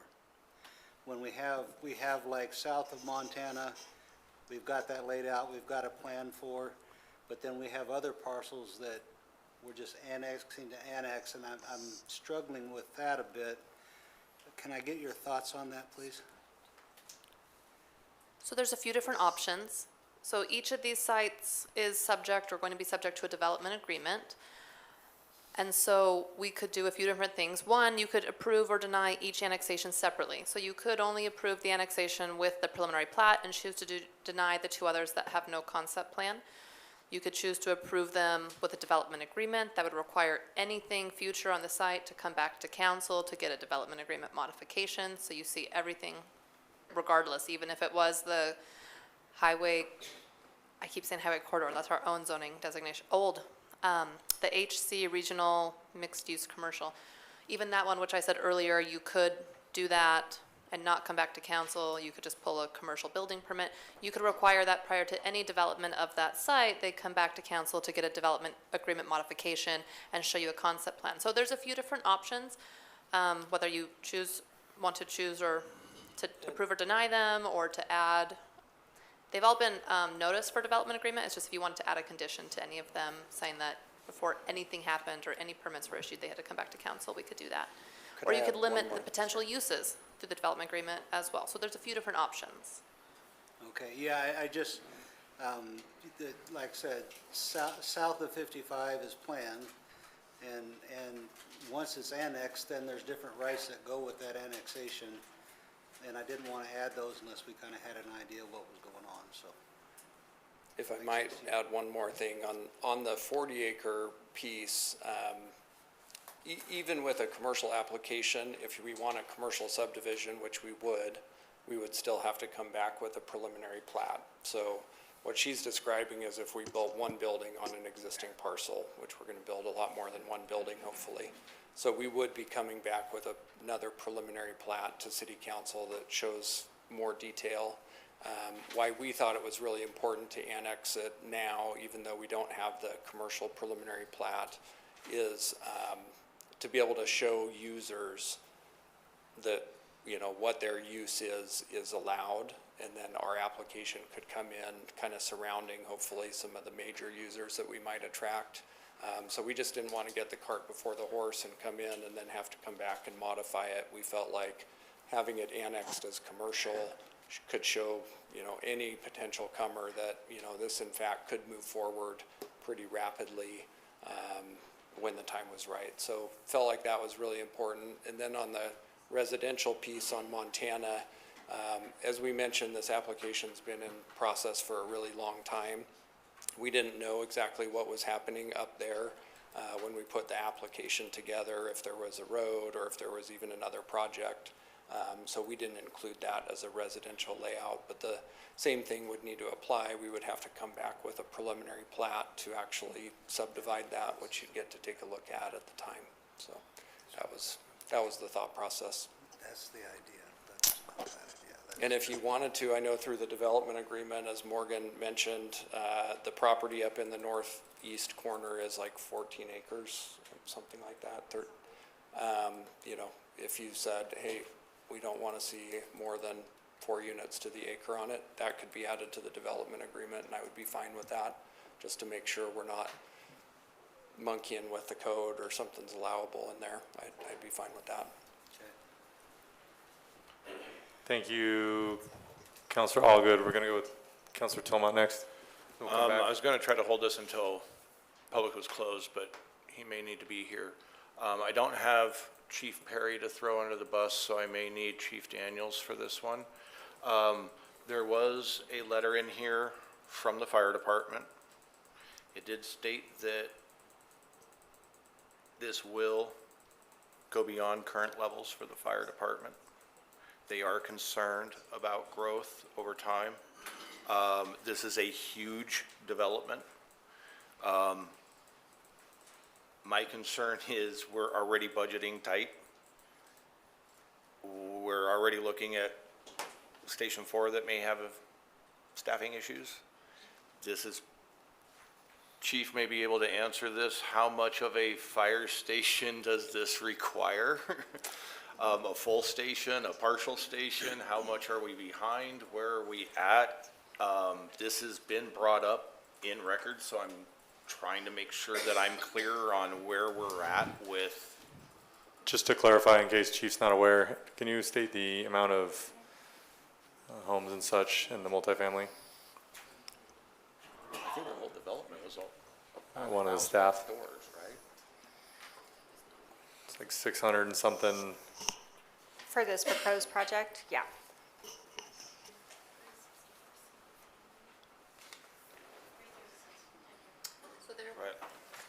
There was 655 proposed single-family, up to 336 proposed multifamily. So a total estimated population increase of 2,600. And that's just under 1,000 doors. Right. And I believe Haley and I looked this up, and you might have to remind me, Haley. Currently, once Fire Station 4 is built, this will be how many miles from Fire Station 4? Just to give you a perspective of where you're at, in case you don't know. It's 1.5 miles. 1.5. Okay, so you know. Yeah. You don't need my help. Yeah, I didn't mean to throw you under the bus. Yeah, but you're no getting problem, thrown. no problem. That's why I'm here, Mr. Mayor, Councilor Tillman. So our approval process for these developments is kind of new to us as far as those cover sheets and some of that information that's asked of us. And following some other departments' verbiage when it comes to, will this development impact your service? Anytime you add population, there is a potential to impact services. And so the development meets all fire code, fire access, rules, regs, everything like that. We stay very neutral when it comes to development.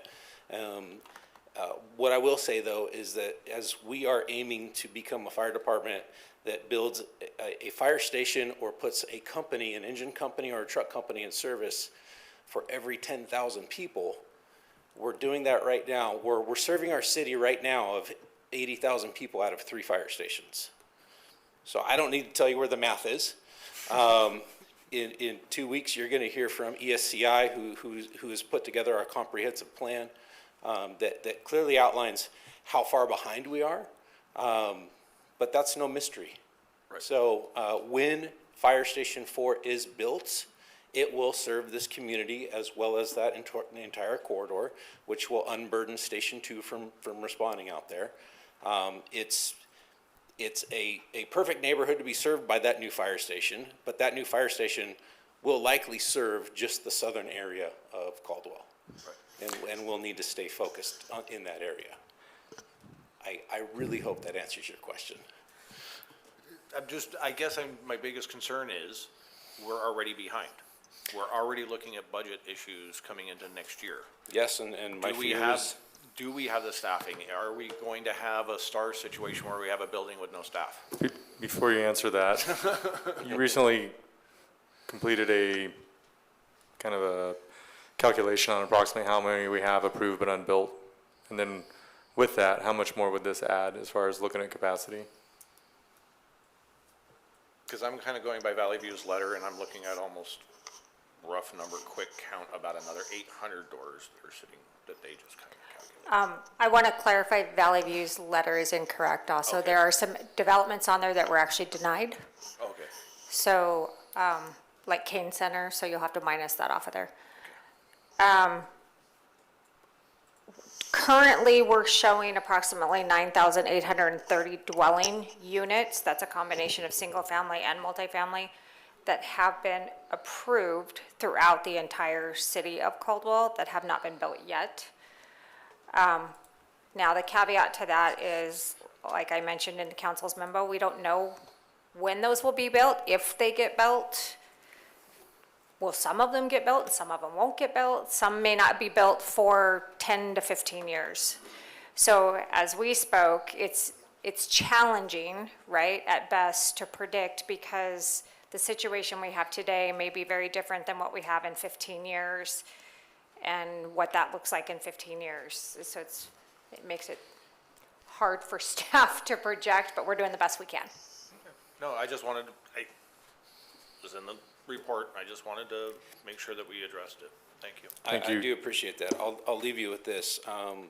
We are fans of new construction and new construction techniques, and they are often the safer, more well-built homes that we don't have the fire issues in. But again, just following even PD's comments, you know, when you add population, you add demand, and we're already strained. Thank you, Councilor Tillman. Councilor Williams. Thank you. Could you stay there for a minute, please, Chief? Sure. Thank you. Absolutely. We haven't talked about impact fees yet, though, and do we know off the top of our heads what impact fees are going to be paid by this project? And if we're talking about staffing Fire Engine 4 and it being a problem, and buying apparatus and other things for it, without these projects, we build a firehouse that we don't have apparatus for without impact fees. So do we have those numbers? Because I think that's important to take into consideration as well. And Councilman Williams, I have not calculated traffic impact fees, and I don't believe we have gone through and calculated police and fire impact fees yet. The applicant, during their due diligence, may have run some rough numbers on impact fees. If not, I can calculate traffic really quick and give you just the traffic number.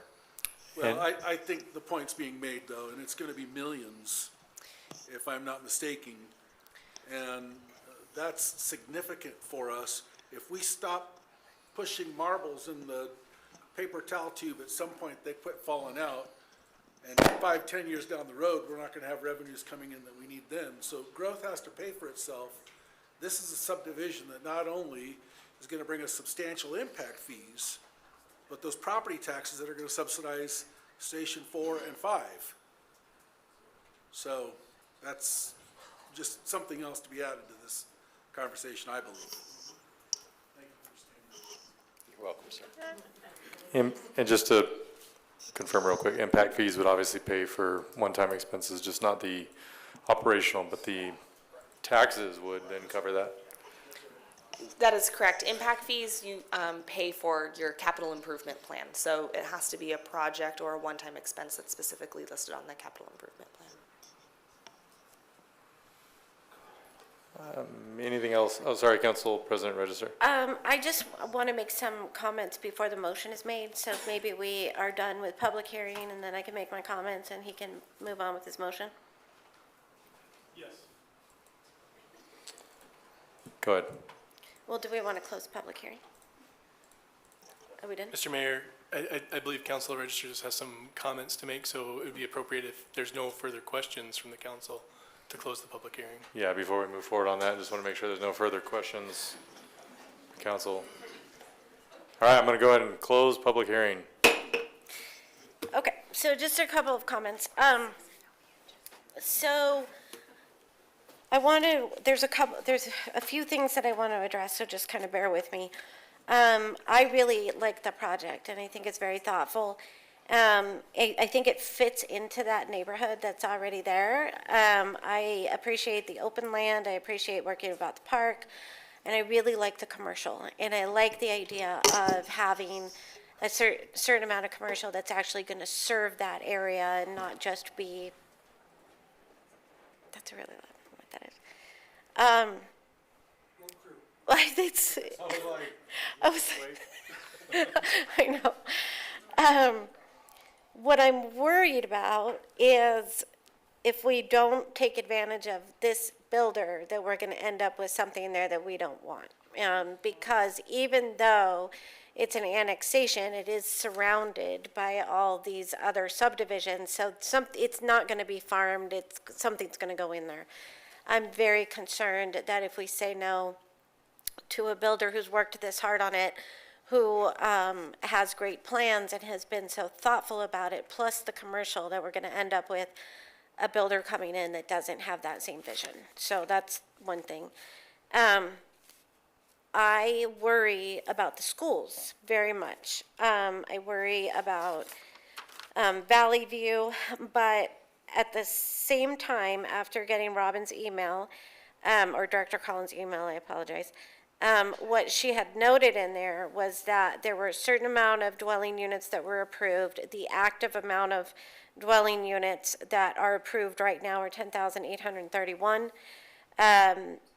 1,001 of those units of that 10,831 have been built, leaving 9,830 dwelling units that have not been built, with no guarantee that they will. And I think if you've listened to me talk at all for the last 4 years, this is what I've been asking for, are the numbers.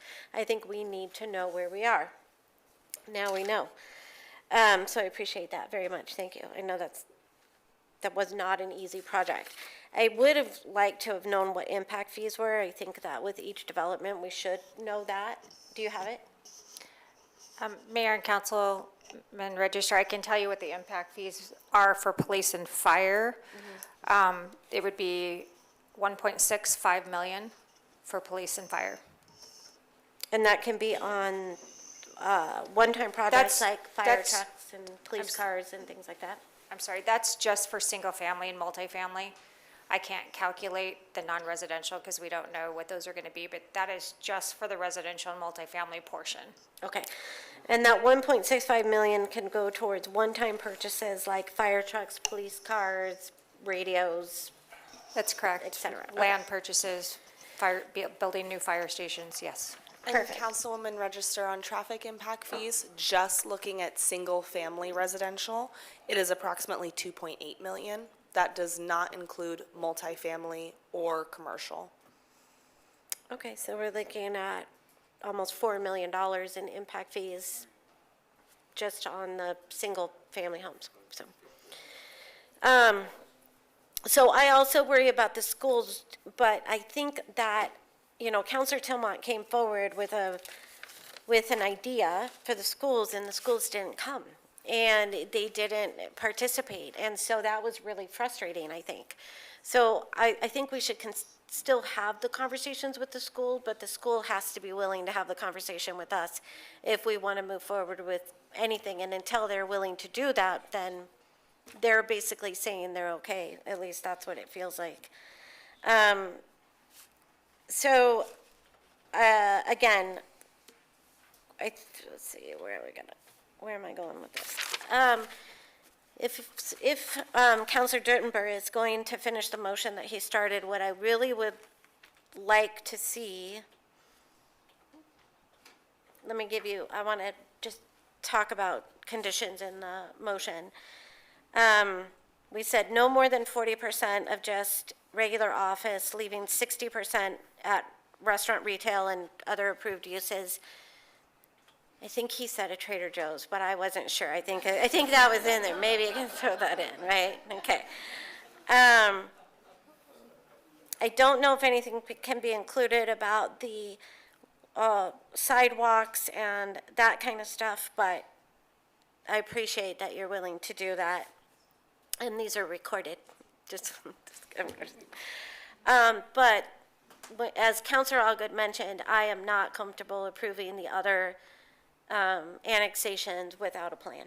And I just think that's the smart way to do it. I think that with the plan, we know what we're talking about, we've had a good conversation. If we start approving annexations without a plan, we're opening up a door to everybody wanting to do that, and then we have a bunch of property annexed that we don't really know what we're going to do with. So I would prefer that you do the motions separately for that reason. And again, I also worry about public safety, but as we've just talked about impact fees and the increased property values increased property tax on higher value homes is going to make a much better and bigger difference than if we put a lower value home there, and I'm just afraid we're gonna lose that. Normally, it wouldn't necessarily be my cup of tea, but I'm pretty impressed with what you've put together, so I appreciate that. Mayor and councilors, when you're ready for a motion, if I can help walk you through them one at a time so that we can do the annexations separately. You've stumbled enough all night. Before you do, Mike. IT, if you could put up the motion sheet. Mayor, could I- Before we move forward, before a motion, Councilor Williams. Thank you. I agree.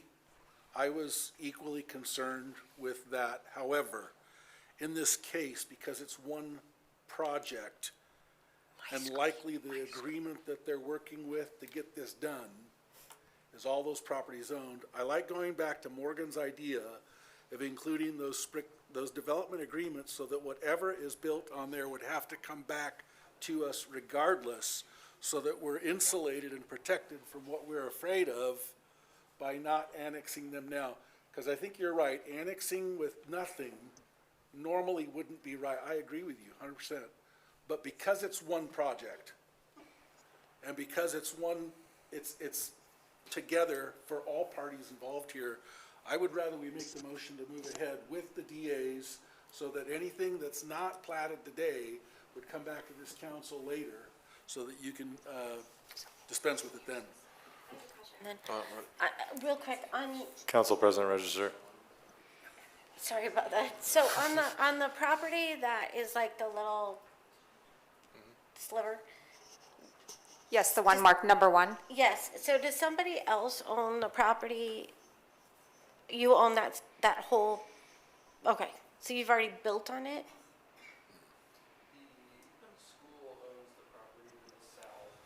Okay, Yeah, that's the new elementary. gotcha, okay, so what,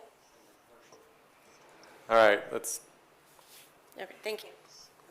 who was next? Counselor Stoddard. Mr. Mayor, didn't you say that you were gonna start out with project number 1 here?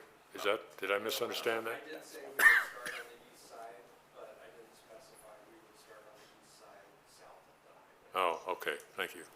Counselor Tillman. I just wanted to state that in discussion, that I absolutely agree with Counselor Williams, except for number 1. It's the only oddball that's sitting out there that I would like to see what they're doing there first. I understand what they're trying to do, and in the parcel split on the commercial residential for parcel 2, I would just like to see parcel 3's development. So it would come back to us regardless, and what do you want there besides residential? Unfortunately, 4 dwelling units per acre. if that's part of the stipulation for annexing is that it gets 4 He units. agreed to that. No, and I know, I'm just saying, So- I would want that as a condition Sure, in the sure. approval. Good luck, all right. Mr. Mayor, City Attorney, please. just for a bit of housekeeping, I think we just had some new testimony, so I think if we could just recognize that that was part of the public record, I think it would keep us clean. Yes, for those watching and who watch this later, give me just a second. The additional testimony will be entered into the record for the hearing. Do you have additional testimony, I or have a question for staff, just one. is this going to fall in? Questions for staff should be fine for not being part of the testimony that's Okay. coming. Okay. So for Haley, when you had stepped out, Ms. Cushlin brought up that she had heard that the county had some sort of order to stop all well drilling. Is that correct? And how would that affect this? Yes, Madam Councilor President, there is a moratorium on well drilling south of Lake Lowell. That moratorium is not anywhere within Caldwell or Caldwell's area of impact. So yes, there is a moratorium on well drilling so that the state has some time to get a little bit more information on the aquifer that's to the south of Lake Lowell, but they do not have any concerns or moratoriums north of Lake Lowell at this time, Okay. where it would impact Caldwell. Okay, so, excellent. And do we have to stipulate that they can't build until the well, or Zone 4 is functioning, or is that already something that you've stipulated? This is already in the engineering staff report. Thank you. Going once, going twice.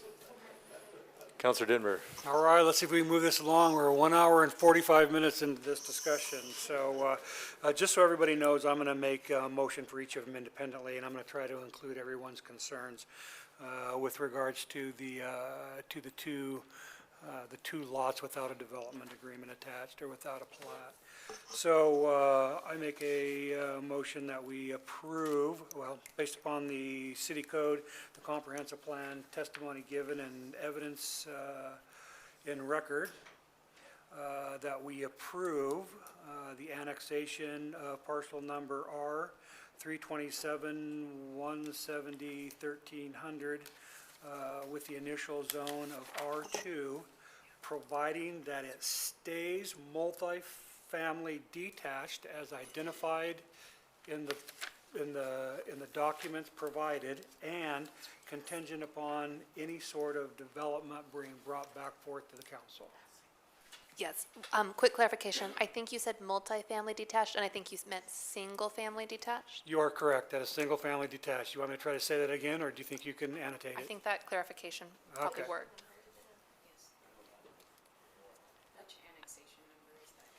That is annexation number 25-13. Mr. Mayor, Councilor Dittenberg, you also wanted to have the associated development agreement and staff conditions That's included in that motion?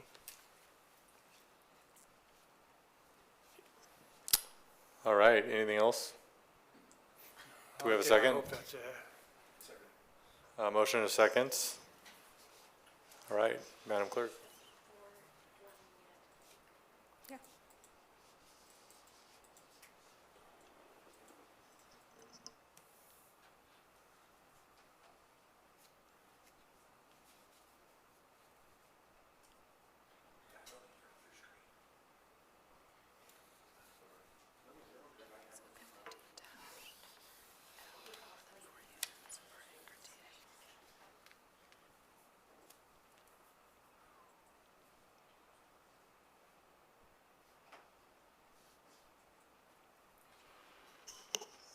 I can vote for you if you think you didn't.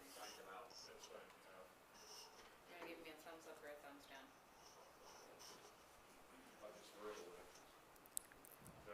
Sure.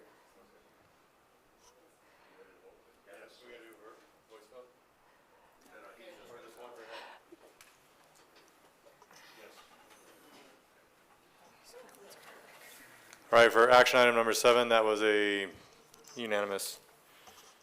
Moving on.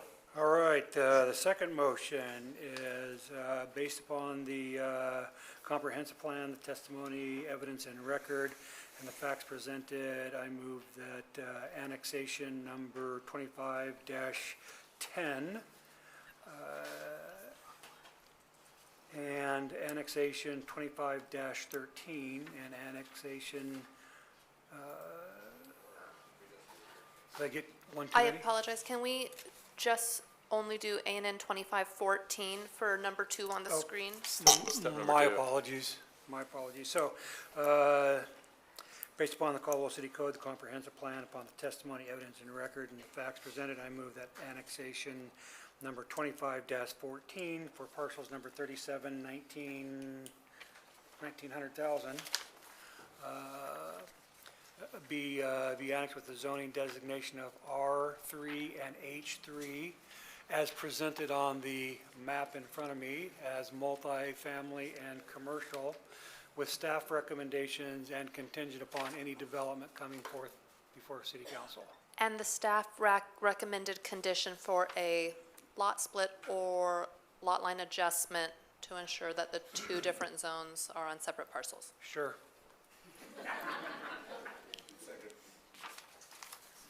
A motion and a second.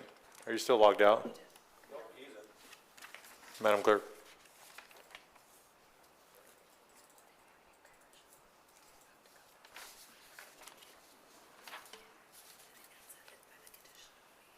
All right, that's unanimous. Moving on to the next one. Okay, this is the third annexation motion. Okay, based upon the comprehensive plan, the testimony given and evidence, and the facts presented, I move that we approve annexation 25-10 for annexation parcels number 328, 590,000, with initial zoning designation of HC R2, R3, and parcels numbers 328, 640,000, with initial zone designations of R2 and H3, and parcel number 328, 640,000, 1,000, 600 and something, you got the number, with initial zoning designation of HC along with associated development, be approved.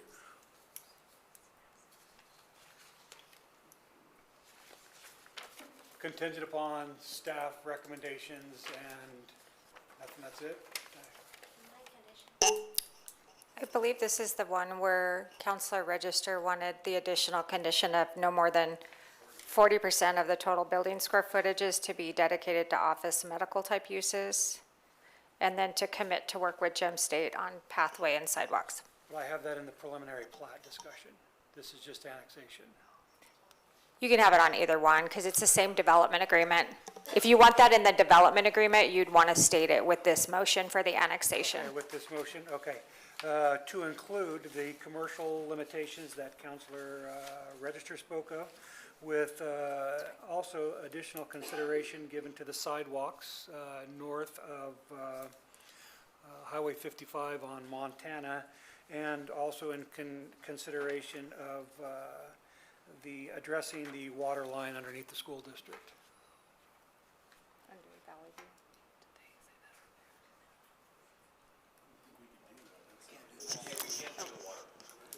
Okay, I was gonna say, scratch the water line then.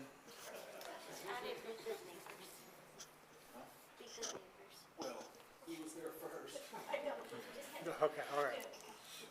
I just also want to make clear, Mr. Mayor, first, that there was a development agreement within the motion also. Is that correct, Councilor Dittenberg? Yes, there was. That is correct. Yeah. all right, we have a motion and a second. This is to approve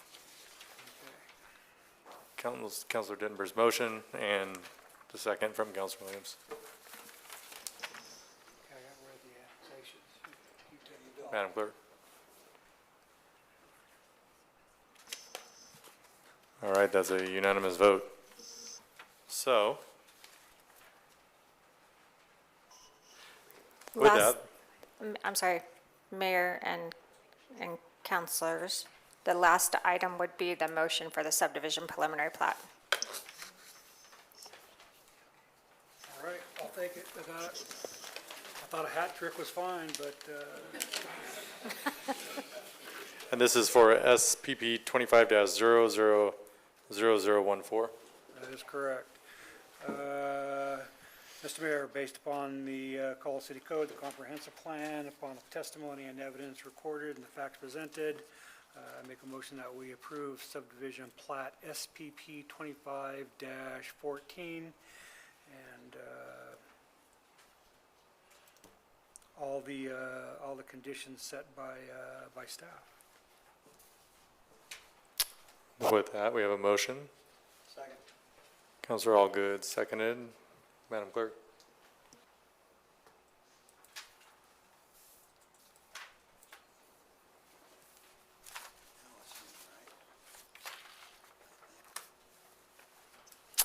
All right, for those in the audience and watching, it's a unanimous vote on that last item.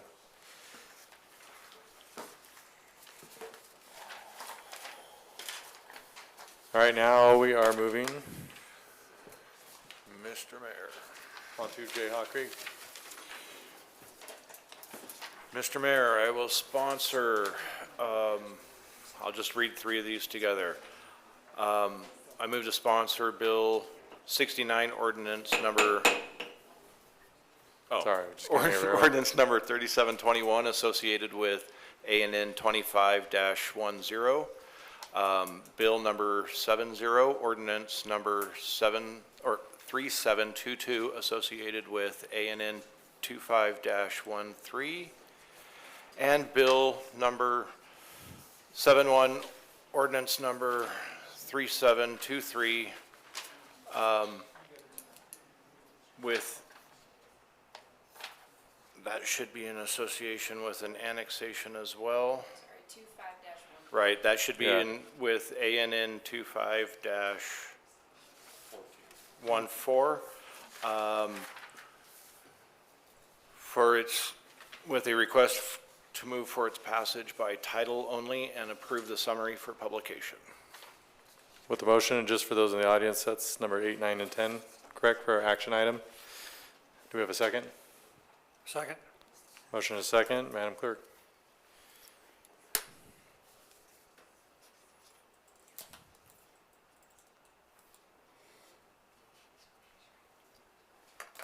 All right, that is unanimous.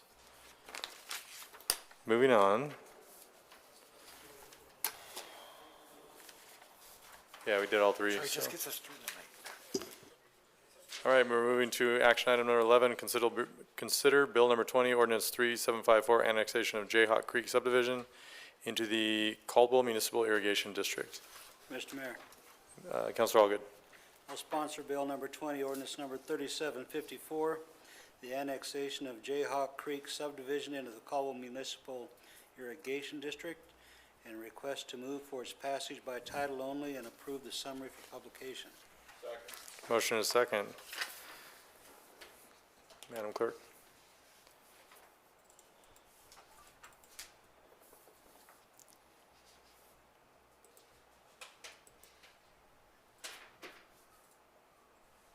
All right, that is unanimous. With that, we're going to move on to the finance report. Mr. Mayor, Counselor Allgood. I move that we approve accounts payable in the amount of $5,885,028.63, represented by check numbers 192883 through 193195, and electronic payments and payroll in the amount of $839,246.55, represented by check numbers 40777 through 4090, and direct deposits be accepted, payments approved, and vouchers filed in the office of the city clerk. Thank you, Counselor Allgood. Second. Motion and a second. Counselors, please vote.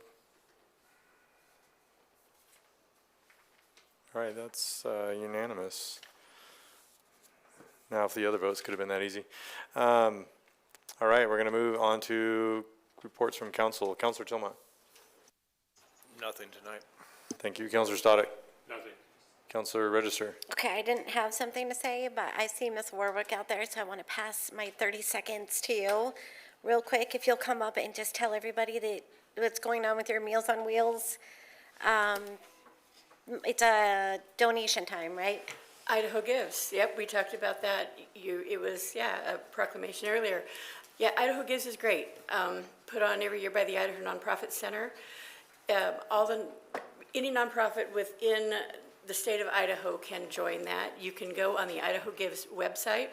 You can see hundreds and hundreds and thousands of nonprofits that you never knew existed, and you can read their stories and they'll tell you what they do, and you can decide who you want to support.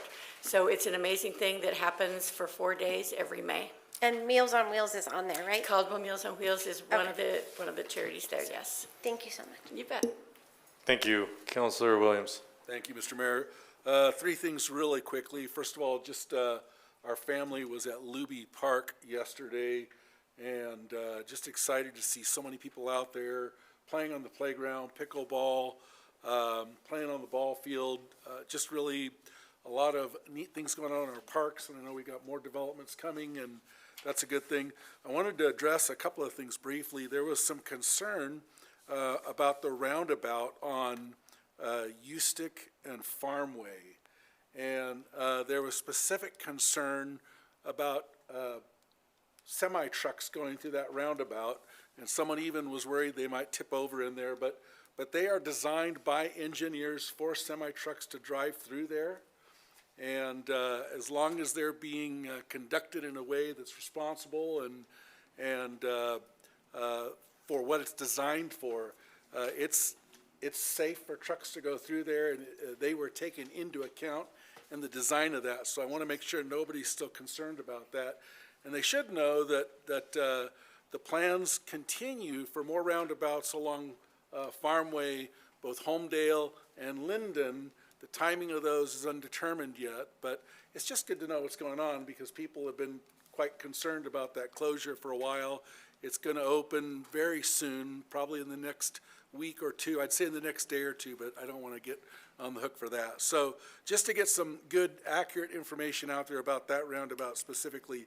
And then one more, I know there was a question in your town hall about rate increases, and I think that one had to do with Idaho Power, which ironically we have no control over and nothing to do with. But I did want to address our water bills come almost every month now with a note in there of what not to flush down your toilet. And it includes bacon grease and cooking grease and Q-tips and even flushable wipes. And one of the things that causes rates to go up is if people are flushing things that they shouldn't, and then the cost of maintenance and potentially repair goes up. And so we all can help maintain low fees by following the advice in our water bills. And those are fees we can control, and we as residents can help control them by being responsible about what's in our water bill. So just some information, hopefully that's helpful information. Thank you, Counselor Williams. Counselor Allgood. I have a few things, but I'll be quick. Counselor Williams stole a little bit of my thunder. kudos to our Parks Department. Luby Park is just awesome. And if you haven't been down there, they have just been detailing the rose garden. It looks so nice. I mean, it's great. So I just wanted to give a shout out to our Parks Department. They've done a wonderful job. And then this is just a quick question. I'm not sure who could address it. But at the end of our green belt at the old Silver Bridge, the city owns all that property along the river. And we have all these signs up, no trespassing, cameras, city-owned property. I'm wondering if we could possibly take the no trespassing signs down and let people walk back there.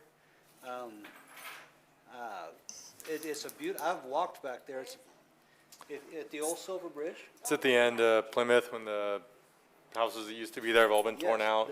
It's just woods along the river, and it'd be kind of cool if people could walk back there. I don't know who has the authority over that, but, I think I know a guy, but probably we'll assess, and I love your idea. yeah, all right, cool. And then the last thing is, I voted. She dropped her gun. She dropped her gun.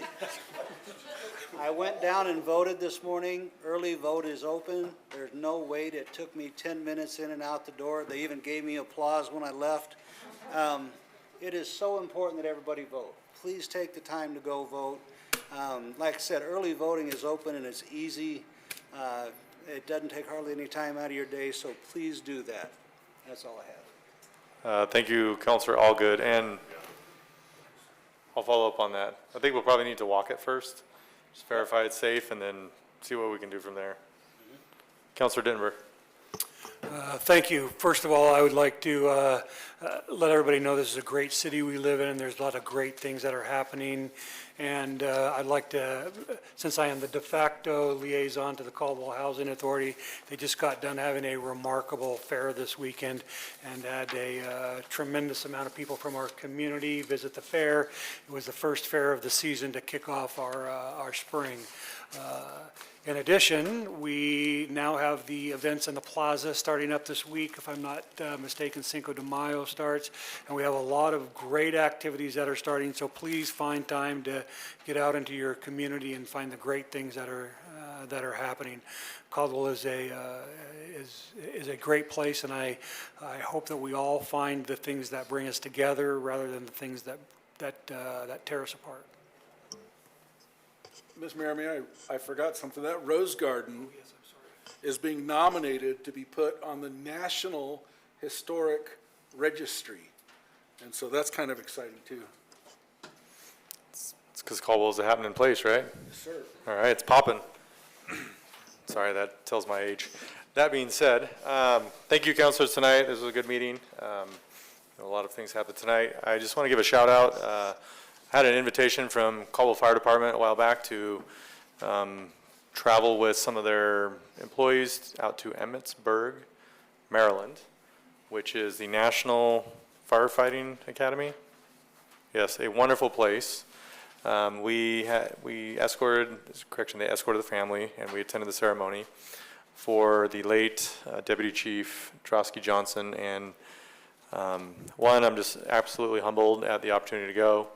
And it was amazing to see the camaraderie between the firefighters, the families, and just be there with the family, of the late Deputy Chief. That being said, I do, and I told them this, I hope I never have to go there again on those circumstances, especially as mayor. So I just want to appreciate all those that put that together. And, for any of our first responder agencies, God forbid I would be there in a heartbeat, but I'm, hope and pray that we just never have something like that occur. But it was a surreal moment to see them honor the firefighters that have been lost in the line of duty. And I'm glad I went, even though we had a bird strike. That was interesting.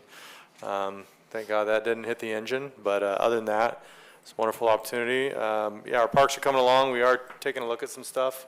There may be some requests in the near future, especially in the future budget, for some additional improvements, because some are struggling, although some others look great. But just one of those things we'll have to move as we can with each of those things. And other than that, just looking forward to, it's now May, and weather's getting nice, and we're gonna have a lot of good things going here in the city, so be on the lookout. With that, we're now Mr. Mayor, Prepared for a motion from Counselor Tillman. I'd like to make a motion that we enter into executive session pursuant to Idaho Code 74-206-1A and B. Do we have a second? Motion is second for entering into executive session for those subsections. Voice vote. Madam Clerk? Tillmont, Yes. Stodic. Yes. Register. Williams. Yes. Allgood. Dittenber. All right, we are in executive session, and if you need to use the bathroom, please do.